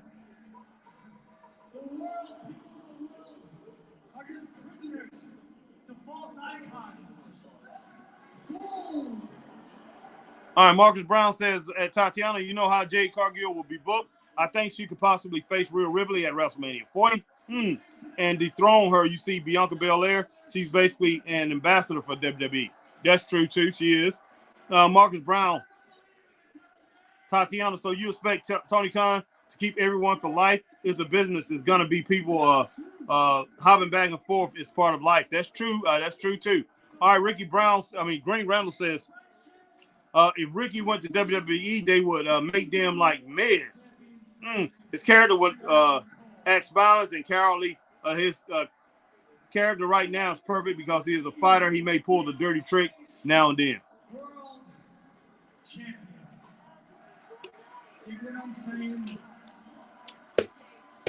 Ashton says, I wouldn't want Ricky to go to WWE at this point, at least. Yeah, not right now, no. But I'm just saying, Tony Khan can get to the point where he can lose him. And Tony Khan's going to have to watch losing his biggest stars, man. He definitely going to have to watch out for that. Green Roundel, but he is willing to fight to the end. Yes, he is. Appreciate everybody joining Straight Up Wrestling Show, man. And if you're here for the first time or you here, you know what to do. Definitely on Facebook, hit that like, share, join. If you're on YouTube, hit that like, share, subscribe. Hit the notification bell, ding, ding, ding, so you know when we're on like times like these. Do the same thing if you see us over on Twitch and on X, man. X, formerly known as Twitter. Hit like, share, tweet, and retweet, and follow the Straight Up Wrestling Show over on X, guys. Appreciate you coming in and rocking with us tonight, man. Rocking with the whole family, guys. 100%, man. Y'all called him Claudio Castagnoli, guys, not Claudio Castagnoli. Call him Claudio. Let me guess. Seems like my wife's hair got a hold of my glasses, man. I just got a big piece of hair going across my eyes. But yeah, she's always, she likes to get on this couch after she get up work, and I got my glasses right over there where she likes to lay down. So I'm beginning to think my glasses got caught up with some hair there. All right, D Skill H-Town, I see is in the house. What's up, D Skill? Still not man enough. I beat you before, and I'll beat you again. And this time, it's going to be the last time because I'm sick of it. Claudio, I'm going to make sure you're scarred forever. Eddie, let's put an end to it. I know you're thinking. Kingston, Castagnoli, final chapter. Together, dreams, tight aspirations. I'll burn it all down to ashes. I'll give that 3 stars, guys. I'm gonna go ahead and give it a star ranking. The only thing we only had like one match so far. It's been 3 stars. I think one match, not sure. So I'm going to give that a star ranking. I'm going to give it that 3 stars. It was pretty good promo. All right, D Skill says, how has Collision been? Been having a date with my girl. Hey, D Skill, that is great, man. That is great. AEW Collision has been so-so. It's been flat at certain times, but it's been okay. It hasn't been awful, but it hasn't been great either. But it's been flat for the most part, it's been flat. You only had, to me, you had one good match, and you had a couple good promos, and all the other promos have basically been like even. So it hasn't been horrible, but it hasn't been great, man. It's been pretty decent. Okay. Ashton Springer says, "Do you think Tony Khan lost Cody, or just he was going no matter what, and there was nothing to do about it?" Well, I think he lost him. I think Cody saw the writing on the wall that Tony Khan wasn't as serious as he was, and it's hard to work for somebody like that, and that's what I'm thinking. It's not that Tony Khan's not serious about being number one, about being a number one wrestling company. I definitely think he's dedicated to that. He wants that, but he has no clue how to get there. And I think Cody seen that, and Cody said, "I'm gonna be beating my head up against the wall," and Cody decided to get out of there. Can't blame him. I can't blame him there, man. But yeah, I definitely think Cody. Yeah, Cody. He had no choice but to leave.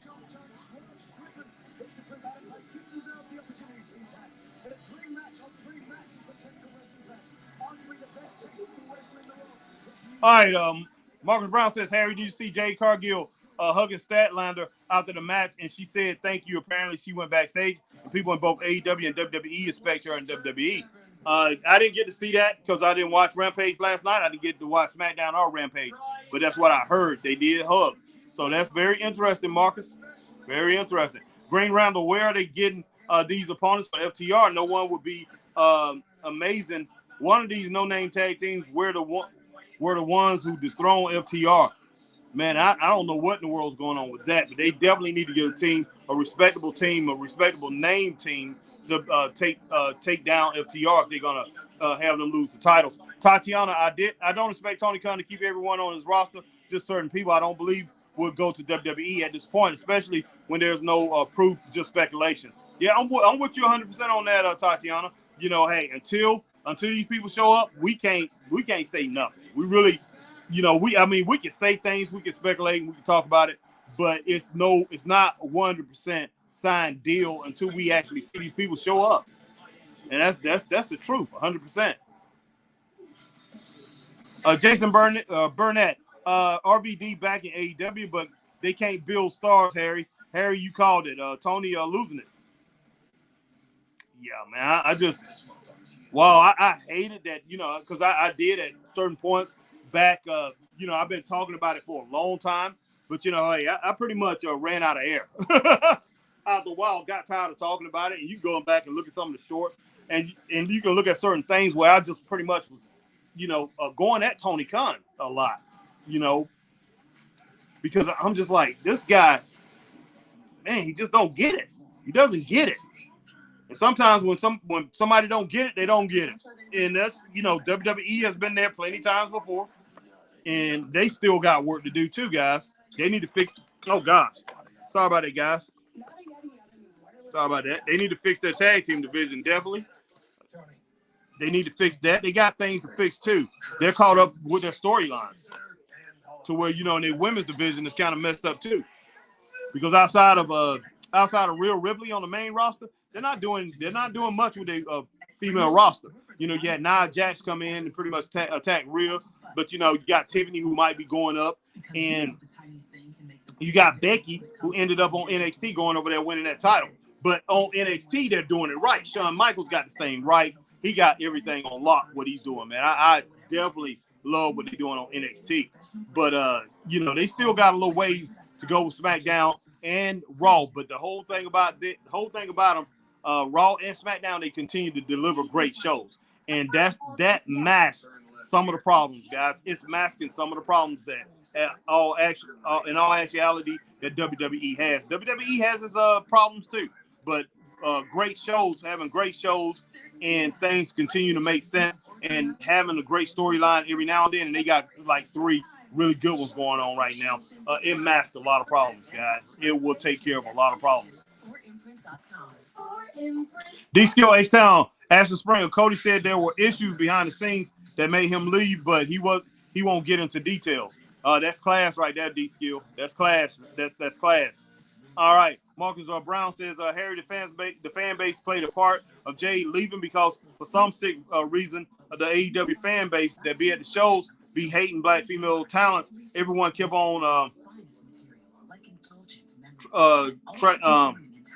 trading her ring work, treating her ring work, putting down her ring work pretty much. She got better. Yes, she got way better, Marcus Brown, but yeah, the fan base, I will say that, the fan base in AEW, they did not want to accept her. They didn't want to accept that she was, that she was getting better and everything.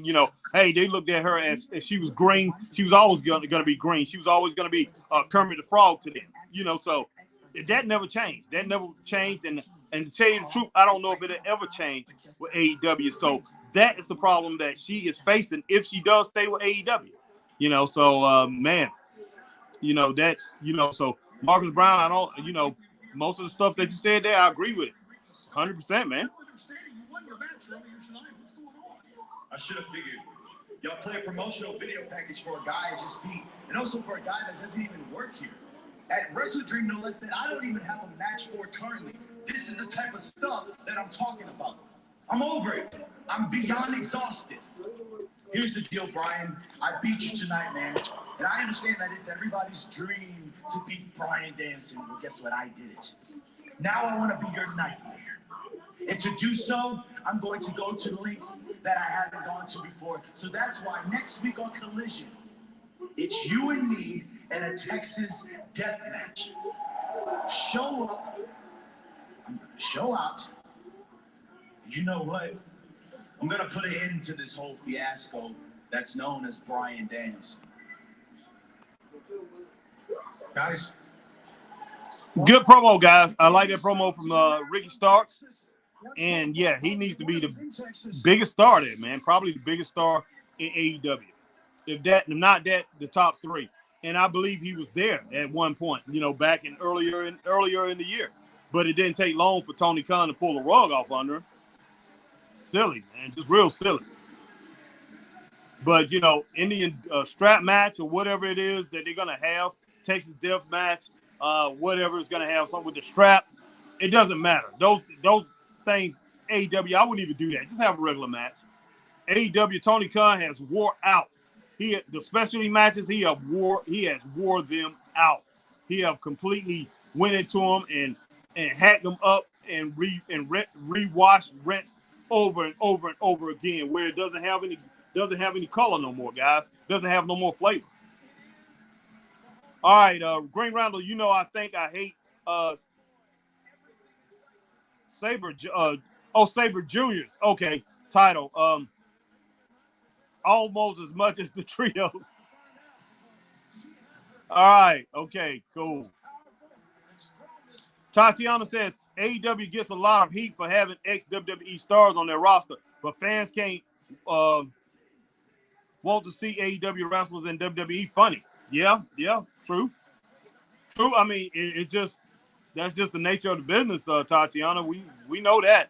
It's always going to be that way. And a lot of fans, it's not just them, and which I've heard you on, on your podcast, and you was exactly right. AEW needs to build their homegrown talent. These homegrown guys, you really need to build them and make them special. And a lot of people do. They dog it out because as WWE talent, they are a lot of them are the stars over with AEW. And man, I really don't look at that like that. Tony had to get his stars from somewhere, and there was a new company, so I have no problem with it being WWE stars over there. It's just they need to do like what you said on your podcast, and everybody go and check out our girl Tatiana. Go check out her page. Man, she definitely gives some great reviews and everything like that. So go check this young lady out. Check out Tatiana. She be rocking it, guys. But yeah, he definitely need to build his own stars. I mean, you got Chris Statlander. That's building. That's building one of your own stars. He's building Ricky Starks. And yeah, of course, I know these people was other places before, but it was mainly on the independent scene. And if they did go to some, they went to they was in Ring of Honor, and some of them, every now and then you have a few that might have touched Impact and NWA Power, but very rarely did they go that route. But it's all right to have talent from somewhere else, but you better build your talent around them. You know, you better say, okay, these guys are amazing, but I'm gonna build my team up to be even more amazing, be better than they are. All right. Green Randall, I think that Jay leaving for WWE is more likely than Edge going to AEW. Yeah, I can say that. I can say that, Green Randall.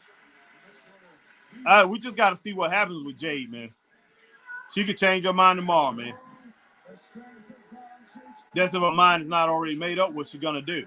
Because, I mean, she probably, unless that contract is signed that she's leaving, it's just speculation right now.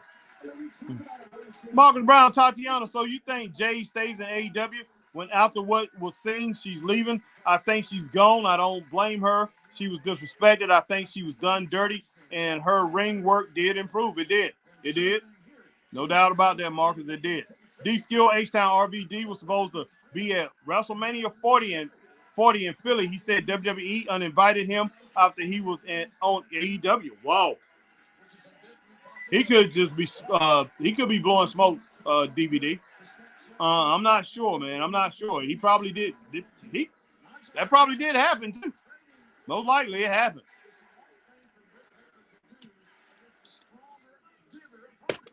Because D-Skill, I really believe Triple H can't stand him. I really believe he hates him. And Nick Khan wants all the money. Even though he's working for somebody else, he wants all the money because he knows there's bonuses on the other end of that.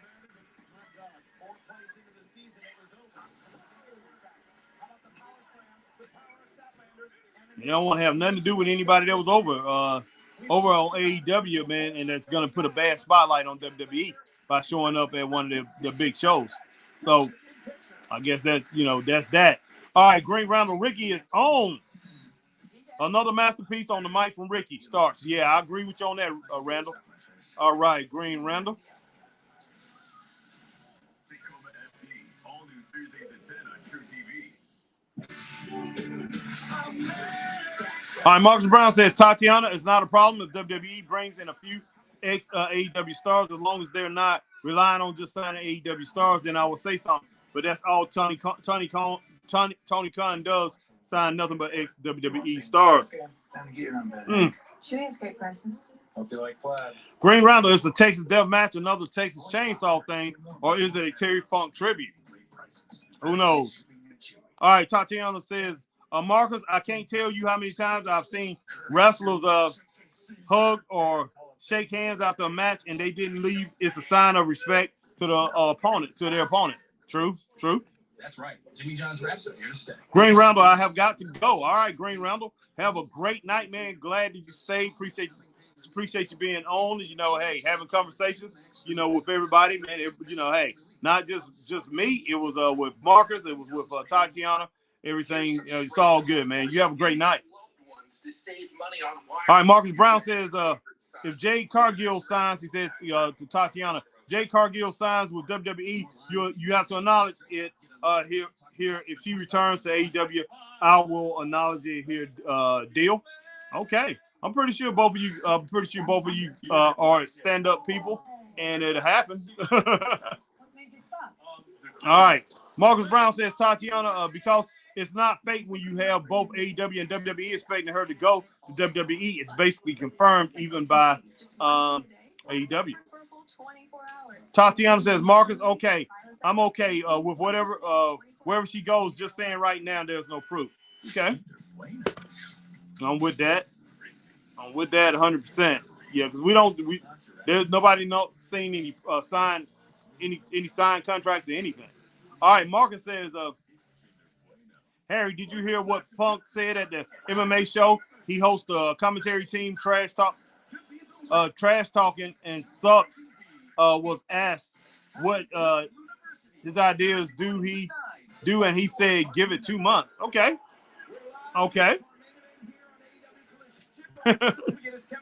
Team trash, man. What the heck?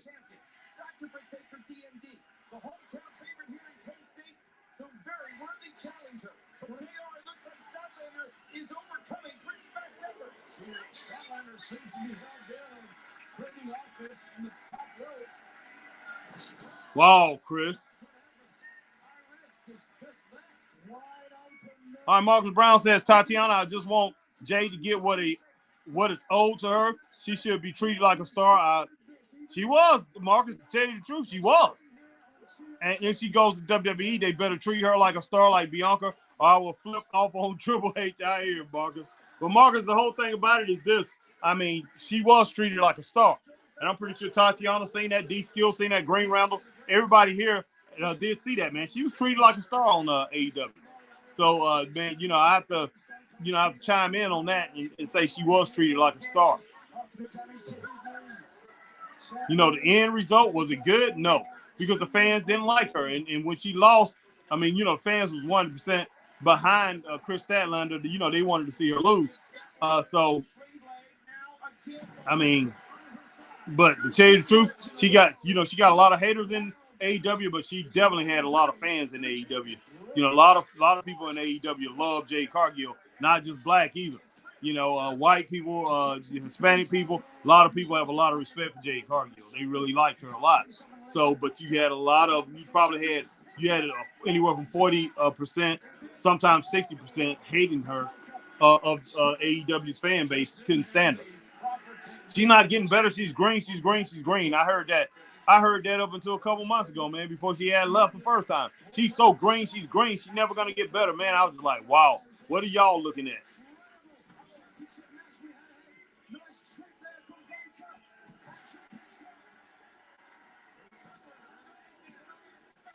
Wow, I thought that was it.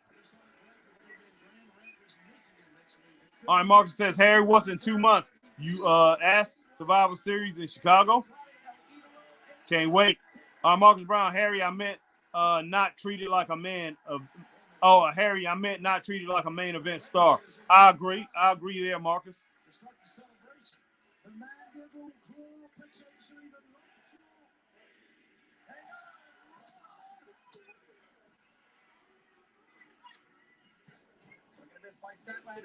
Hang on a second, looking to Uh-oh.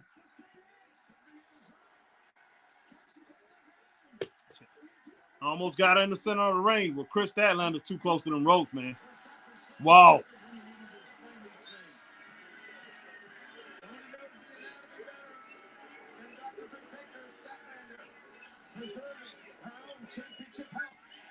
Champion standing flat-footed and hitting someone unsubmitted. It's not a good exchange. now the champion or challenger coming up. Sometimes Britt Baker may be her worst enemy, being willing to stand in front of Statlander and exchange strikes. Sometimes all that pride can come before the fall. Man, this is going to end up being a draw, guys. I don't think nobody's going to get pinned. Wow.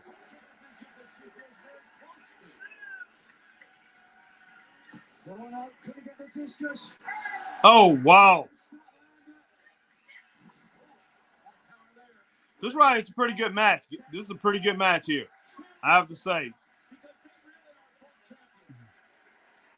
All right, Marcus Brown says, Harry, I wonder if Punk does show up at Survivor Series. Do he open the pay-per-view in the middle of the ring and says, did you miss me? And walks out with his Fire Burns theme? I don't know, man. I don't know. I'll be flabbergasted if that happens, Marcus.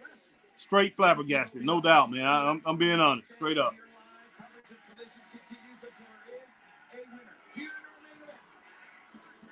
But if they can hurt AEW, by signing Punk, you got to believe they're gonna do it. I definitely believe they'll do it. Just to spite them, man. Just to spite Tony Khan.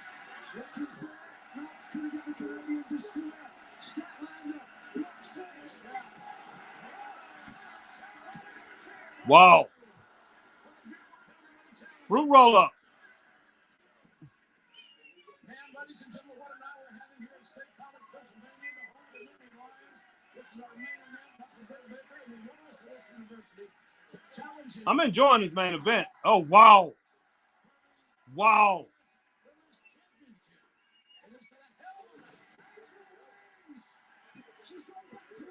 There's no way.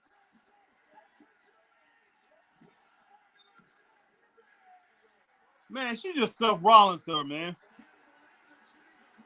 All right, Tati says, Harry, do you think the issue is that fans today don't like champions? What is going on here? What the?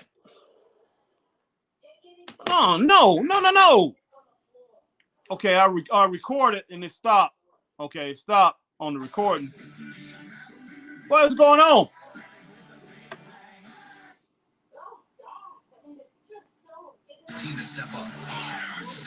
What just happened? What the? Just a second, guys. Just a hit. Sunday at 8 on Discovery.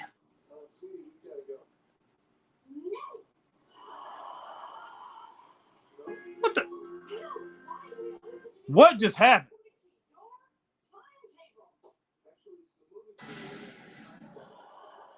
Beauty isn't just. This thing go over with? Okay. Wow. All right, let me get back to Tatiana. Guys, I don't know what in the world happened, but I know my TV stopped. I'm recording. I record all of the AEW collisions. I record everything, and it stopped. Wow, 3 stars for the match, guys. I don't know what happened. I have no clue what happened. All right, how it finished. All right, Tatiana says, Harry, do you think the issue is that fans today don't like champions? Being champ for a long time? Yes, that's one of the issues. One of the main issues. Issues like Jay, Roman, MJF fans just seem to not like long title reigns. No, especially if nothing's happening with the title. If nothing happens with the titles, I don't think the fans have an issue with it.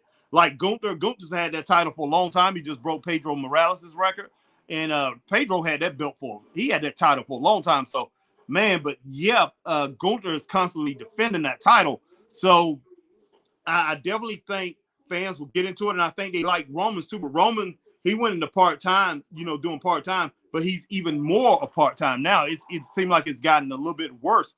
And MJF done held the title a long time, and he haven't really defended it. I think he's defended it 5 times, and that's just simply ridiculous. As far as Jade Cargill holding it a long time, it wasn't her fault. They didn't give her many opponents, but and that's just where I will go and say they did have a lot more people that could have challenged for the title, but they just wanted to keep her in, keep those guys in line for,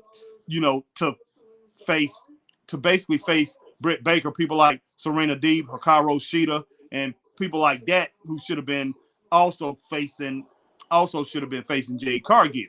So Jay had those titles, and Jay did wrestle a lot of jobbers, but she did wrestle some good people too.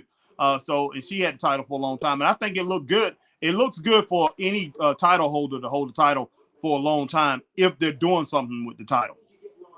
And that right there is more important. It's more on the promotion than it is on the wrestler when it boils down to it, because they got to put them in scenarios to make them look sharp as a title holder, make them look like they're real champions. So, man, it's crazy. It's flat crazy, but fans are not going to have any patience. And I have to put this on WWE. At first, when I just WWE, I put it on WCW right before they left out, when they started giving the belt to David Arquette, Vince Russo, and people like that. I think Eric Bischoff had it for a day or two. When they started doing things like that, and then WWE followed suit to a certain point, and then you had fans out here who were saying, oh, they should put the belt on this person. They should put the belt on that person. I remember when me and Chris first started this thing, everybody was saying who they should put the title on over there in WWE, and they was getting pissed off they didn't put the title on them, and they was turning to AEW. It was just flat out. It was just flat stupid. I'm like, wow. But yeah, fans, for the most part, they don't want a long title reign. And another thing is they don't understand the history of wrestling and why it was necessary to have long-term champions in a lot of these territories, the long-term heavyweight champions, like the world champion who was Ric Flair. Before him, Harley Race, who was a 7-time world champion, great champion.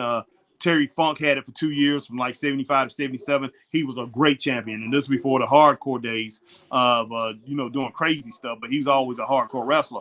Then before that, you had Dory Funk Jr., who had it. Jack Briscoe had it a couple years before Terry Funk. And before Jack Briscoe took it from Dory Funk Jr., who had it for 4.5 years consecutively. Consecutively, he had it for 4.5 years. Nobody beat Dory Funk Jr. until Jack Briscoe beat him in 73. I think it was 73. Yeah, beat him, took the title from him. But Dory had it from 69 to 73. He had it for 4 years, 4.5 years. Incredible champion, guys. He was an incredible champion. But Dory Funk Jr., you talking about a wrestler, man. That guy. I love Terry, but he wasn't no Dory Funk Jr. I can tell you that. Dory was better than Terry and their dad, Dory Funk Sr. Yeah, Tatiana, wow. When you just throwing these titles around like they're not nothing, the Acclaim putting their trios titles on TV. I mean, where they put them out here, they want $4,995 for that. They selling their trios titles. When you treat them like that, it gets to the point where it don't make sense. But you got to have these titles. They represent your stars. They represent your stars. And the better the title look, and the stronger that the wrestler is, they're gonna build up the title, which is gonna in turn build up your fan base and build up, make your company reputable. Because if you don't have champions, in my opinion, hey, you don't have nothing. And there's some people on the indie scene that me and Chris was booking for. We was booking for a lady who has a organization, and basically we stepped down because she wanted to wait for months before she had a tournament for a title. She said that title don't mean anything. I'm like, yes, it does. And I'm talking to everybody else on the indie scene, and everybody was saying, what in the world's wrong with her? Yes, it means something. That title means something. I'm like, your title, your champion, that right there is the strength of your champion is the strength of your company when it comes to wrestling. Yeah, any kind of combat sport. The strength of your champion is how strong your company is. Straight up. All right, Marcus Brown says, all right, let me make sure I get everybody.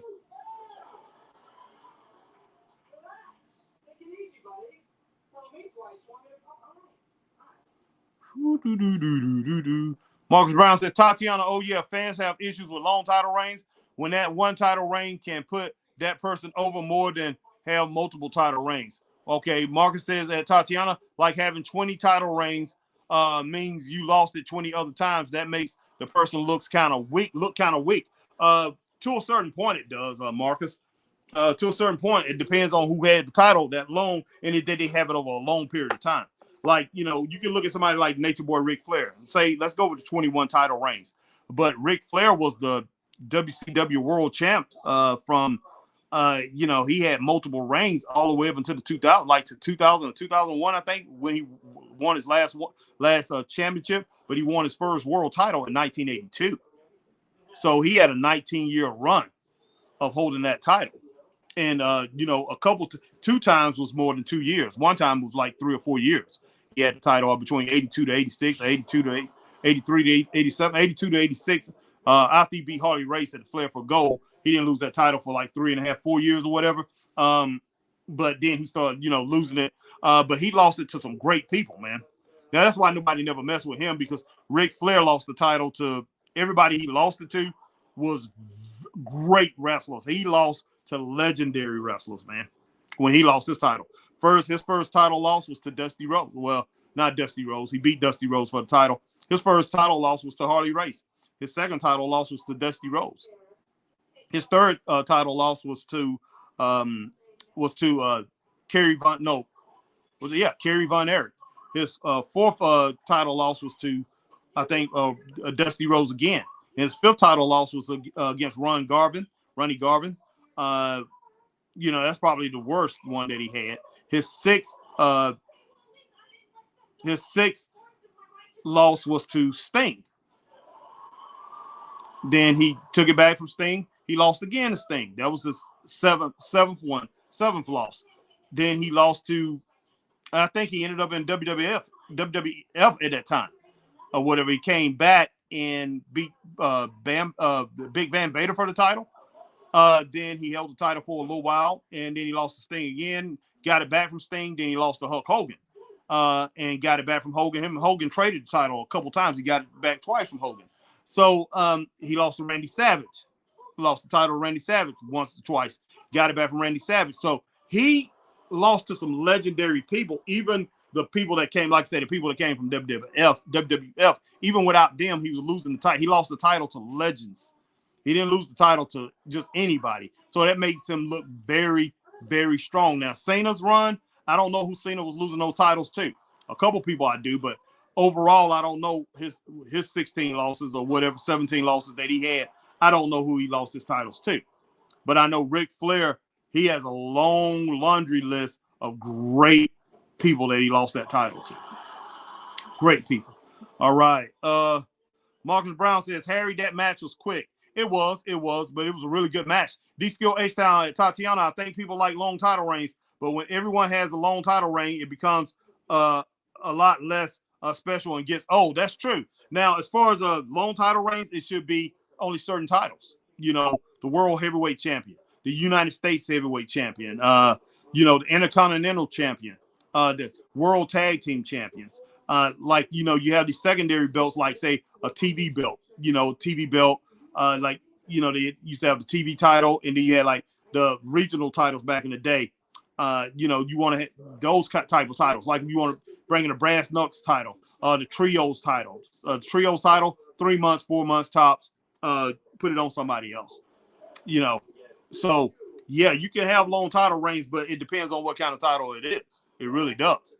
But, you know, somebody win the world champ. Your world champ, a world champion should be hard to beat.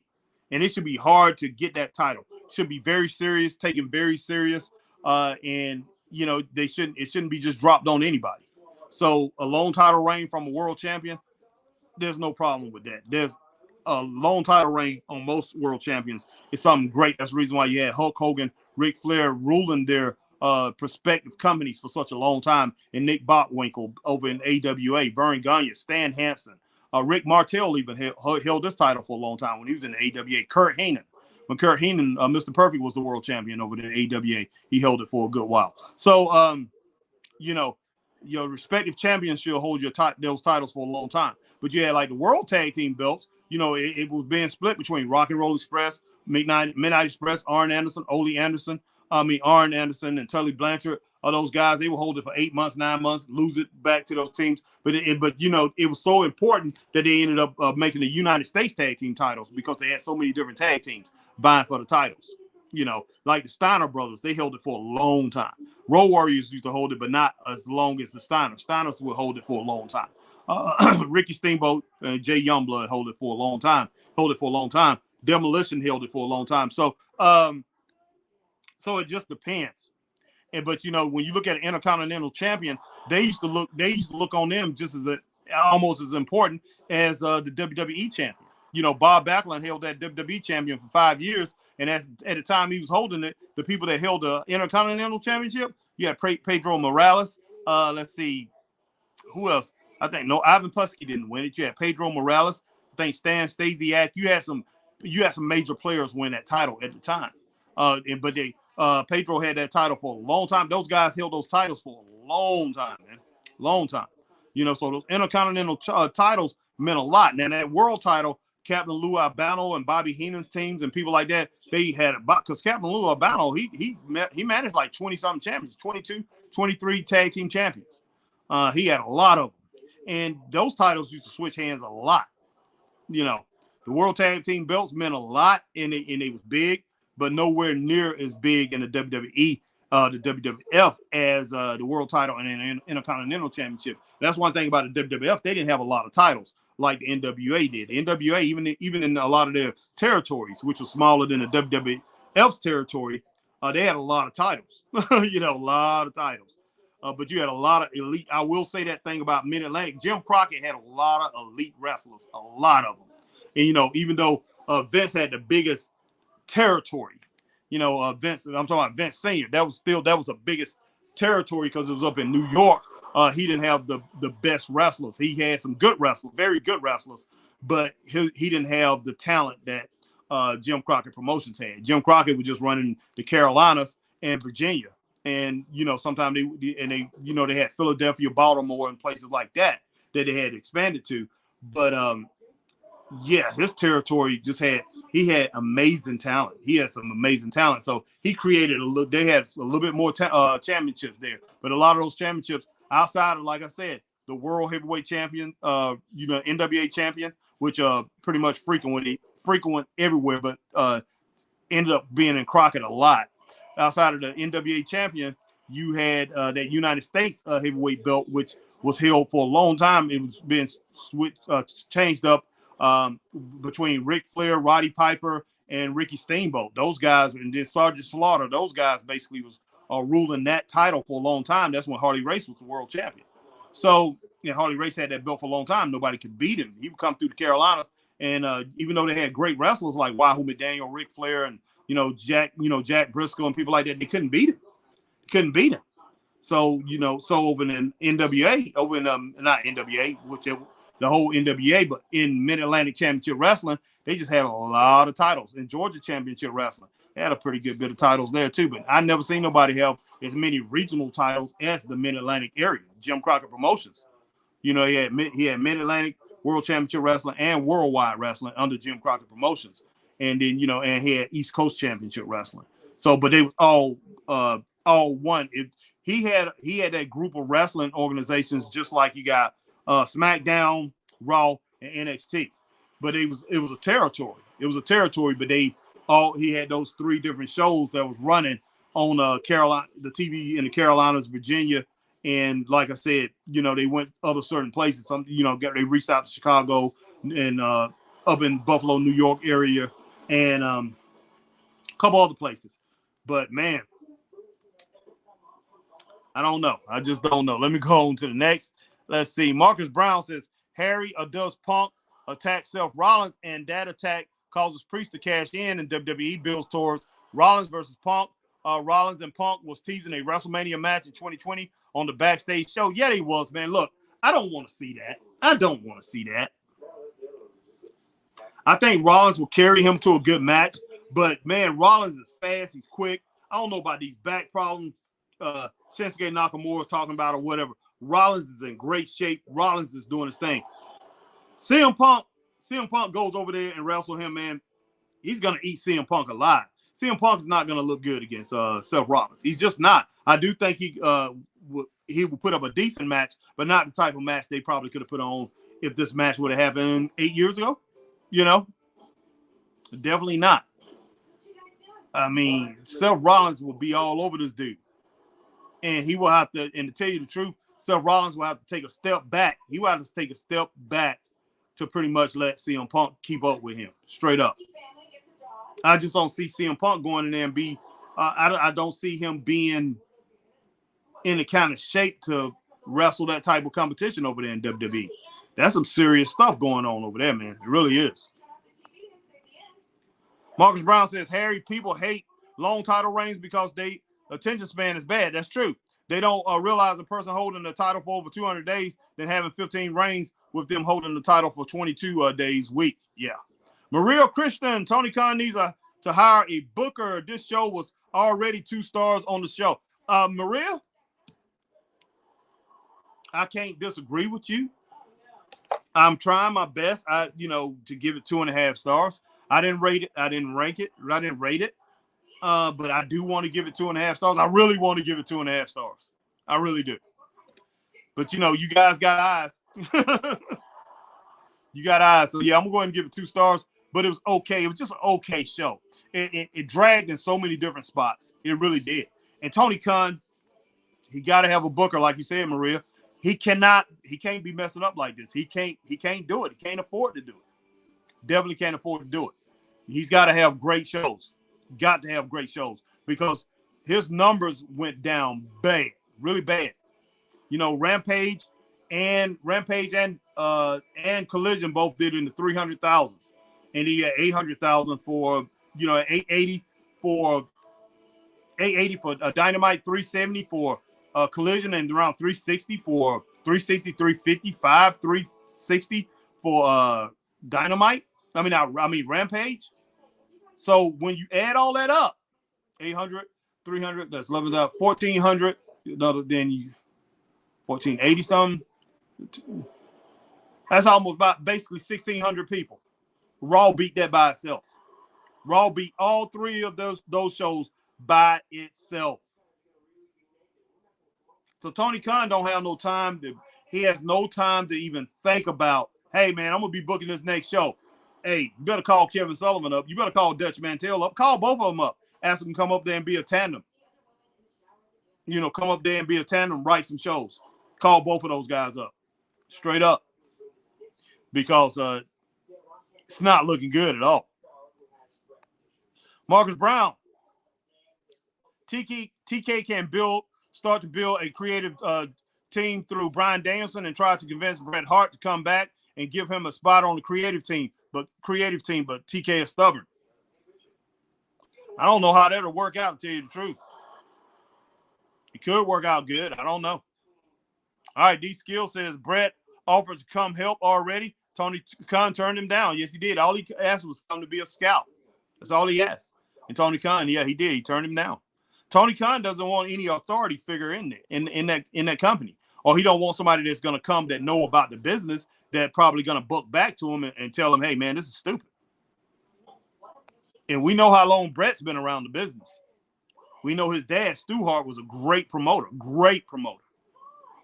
So Bret has seen it all, man. Bret's going to call that thing out. And Bret, he's one of these, he's a straight shooter, man. He's a straight shooter. Bret was one of the guys, like, he was up there saying, touting himself as the best there ever is, the best there is, the best there ever was, and the best there ever going to be. And, he putting down Ric Flair and all that stuff like that. But years later, he acknowledged how great Ric Flair is. But, that just goes to show what type of person he is, man, that, hey, in ring, hey, yeah, I'm going to tout myself. I want to be the best, But outside of the ring, man, he's going to, when you the promoter, he ain't got nothing else to prove because he's not going in the ring. He's going to tell Tony Khan, man, hey, this is stupid. But, he still got a competitive spirit. So he wants to be number one. Even though he knows that WWE is number one, he will come in and do everything he can to try to make AEW number one, and he will tout that as being number one. And he would tout that him and Bryan Danielson together is the best creative team in the business. That's what he would do, even if they're not.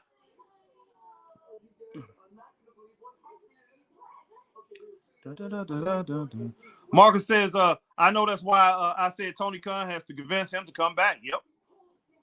Justin Miller, Harry, you saw Julia Hart on stage with crowd looking at Britt Baker and Chris. Julia gonna brainwash Britt to join with her. Wow. Wow, I would be shocked, man. Justin Miller, Harry, also, who are some AEW people you think be good in NXT? 5 people, men and women.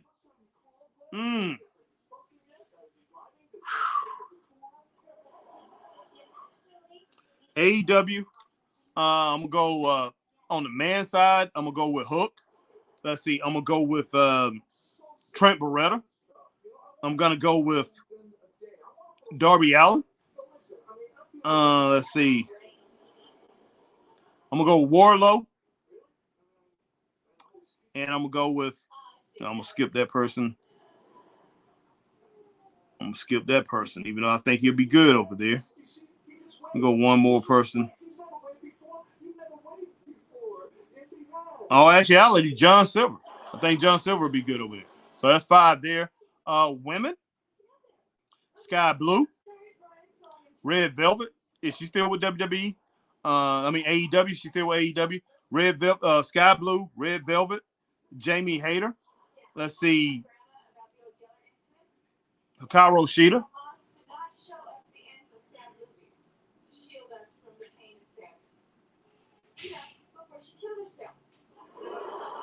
Willow Nightingale. She'd be great in NXT. Great. She would be outstanding over there. All right. Marcus Brown says, Justin Miller, are you talking about current NXT? And he says, yep, Marcus. Sup also. Yes. All right. Marcus Brown, Justin Miller, salute. And basically 97% of the AEW roster can fit in the NXT. Okay, all right.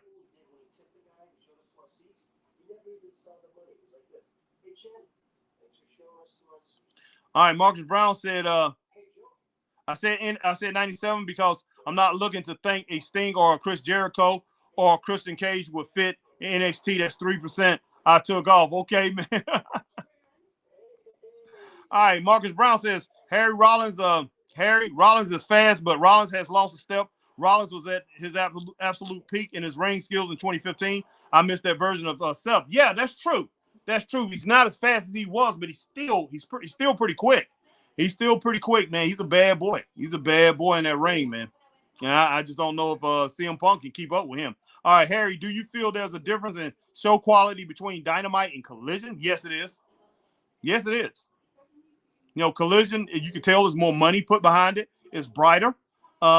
Dynamite, it seems it has a flat feel. It seems drab, like it's like a drab, eerie feeling to it. It's just not, it's just not there. Yeah, Collision has better quality. But, you know, as far as the quality of the wrestling, it's getting close to the same. I have to say Dynamite is a little bit, the last 2 weeks, Dynamite has been better.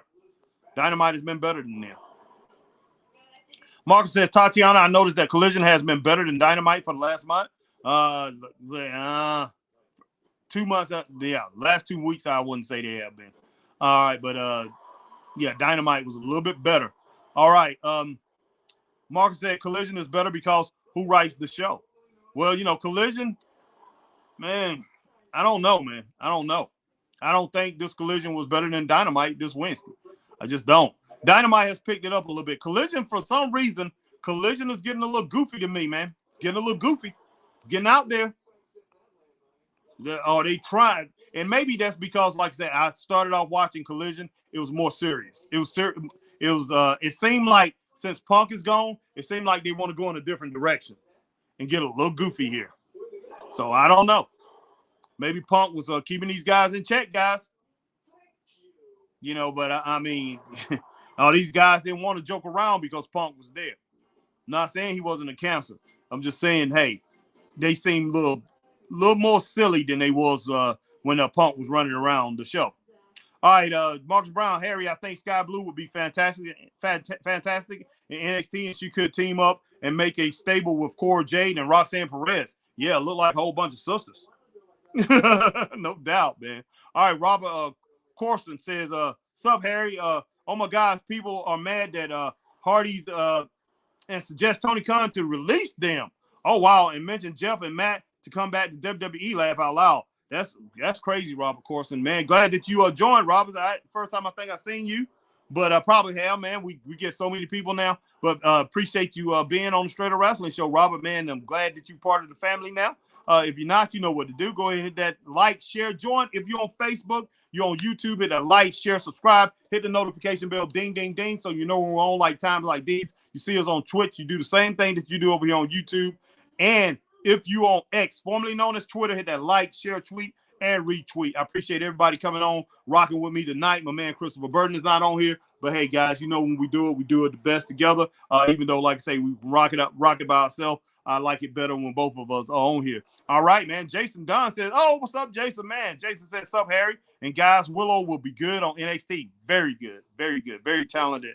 I love Willow Nightingale, man. She's got that charisma. She would vibe with that crowd so good over there. All right, Jason Dunn. Harry, you forgot Warlow. Laugh out loud, people that be in NXT. I did say Warlow. I'm pretty sure I said Warlow, or I was about to.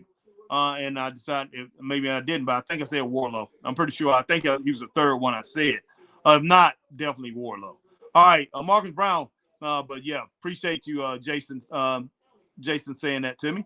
But I thought I said him, but I might haven't. All right, Marcus Brown. Harry, you rarely hear me criticizing Collision because it's more focused on storylines going into the matches. I think Collision has gone down in quality because that ban on talent was lifted. It's a mess. Yeah, it's getting quite messy, Marcus. I will say that. Jason Dunn, for a reason, I think Red Velvet would be amazing on NXT. Her and Mrs. Jordan. Yes. Straight up. Jason Dunn, Miss Jordan, Marcus Brown. All right, guys. Man, I don't know what happened in that match. Chris Statlander match with Britt Baker. Did it just end?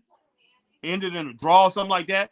All right, I gave that match 3 stars, guys. All right, Jason Dunn. Harry, you hear also that NXT is creating a women's breakout tournament and suggests who they want to see on there. And NXT has been amazing. Yes, NXT has been amazing, man. I don't know. I don't really care for this global invitational tournament that they've been having.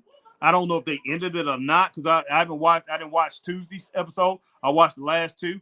I just got finished watching those. Actually, I'm gonna add all 3 of them together, man, and do a whole report on what's been going on in NXT. I'm gonna do that probably tomorrow. Yeah, global invitational is okay. They've had some good matches in it. So I don't know. I just don't like that Heritage Cup. I really don't like the Heritage Cup, guys. All right, Jason Dunn. Harry, you saw Wes Lee left on NXT backstage last Tuesday. He did? He did? Okay. This past Tuesday, I didn't see it. Okay, that's going to be interesting. I'm going to check that out. All right, guys, give me just a moment.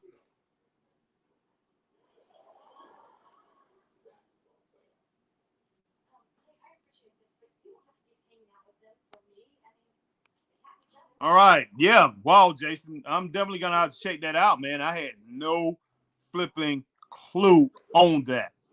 But wow. NXT has been incredible, guys. But I will come on tomorrow and I will give a special report on NXT on the whole thing, for the last 3 weeks. I'm going to talk about NXT and just basically talk about NXT, guys. And I got to get back to my countdown of wrestlers that made you go, oh, that made you go, that had that whoa factor and made you go, wow. I got to definitely get back to that.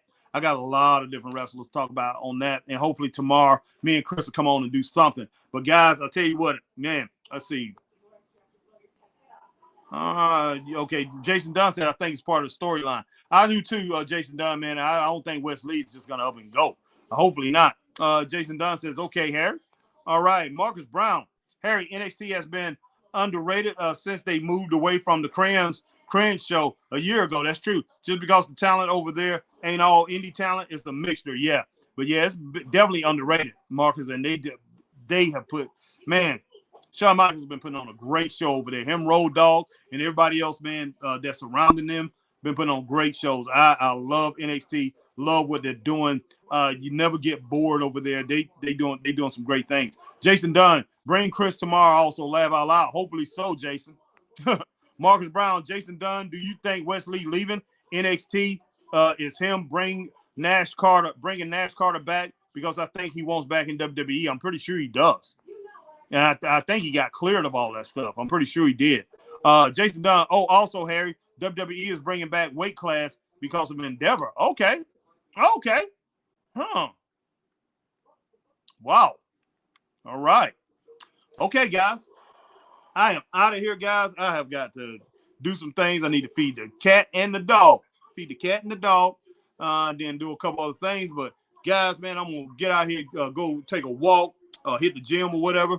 Tonight, but hey, I will talk to each and every one of you guys a little bit later. All right, Tatiana says Chris countered Britt's lockjaw for the win. Great match. Okay, Julia Hart was watching match. Thank you, Tatiana. Thank you. Wow, yeah, my thing it ended. Ticked me off. But Tatiana, I appreciate you jumping in and giving me that result. Straight up. All right, Jason Burnett says thanks, Harry. See you tomorrow. Definitely see you tomorrow, Jason. Marcus Brown, Harry, WWE is interested in a trios division. Yes, they are. Marcus, man, I don't know about all this trios division, but they got enough talent to where they can do it. And hopefully they do it better. All right, Marcus Brown says, Harry, WWE is interested in a trios talent division. Jason Burnett said, hit the gym. Yeah, definitely, man. I definitely need to hit the gym. Man, I do not like it. All right, get the burn, like Otis said, with the Academy. Laugh out loud. No doubt about that, Jason Burnett. Guys, I will see each and every one of you, ladies and gentlemen. I see you. Maria, Christian, thank you for joining. Always, as always, my girl Tatiana coming in. Definitely go over there, guys, and check out the young lady Tatiana. Check out her podcast, man. And I know a lot of you already on there. She has an amazing podcast, and she does some great reviews, and I'm pretty sure she's going to be reviewing this show. All right, but yeah, I'm still, even though some people said, 2 stars, I'm around at 2. I got to give it 2.5 stars, I think. It was an even show. It wasn't bad. It wasn't great. Wasn't, but it was decent. It was good in certain spots. You had 2 really good, I say 2 to 3 good matches, very good matches. 2 good matches, very good matches, 1 good match, and all the rest of them went kind of flat. And all the promos went pretty well, went decent. You had one that really, I think I gave a thumbs down, and I gave a couple of them a thumbs up, and the rest of them I gave even. So I'm going to go ahead and roll with 2.5 stars. It wasn't a bad show. It just wasn't as good as Collision has been. All right. Marcus Brown said, Harry, be safe. I try to be here next stream. Everyone here, be safe. See y'all next time. All right, we'll see you later, Marcus, man. Thanks for rocking with the family tonight. Marcus Brown, Tatiana, I'll be on your channel to see your review. Salute to you. All right, I'm pretty sure she appreciates that, Marcus. But, yeah, if they don't come back on before I sign off, man, hey, appreciate everybody. And, everybody, we all love each other in here, man. And we all rock with each other. And sometimes, we have our discussions. We might disagree a little bit, but we usually always come back to and get on the same page. But I will talk to each and every one of you a little bit later. See you guys. Stay straight up. Peace.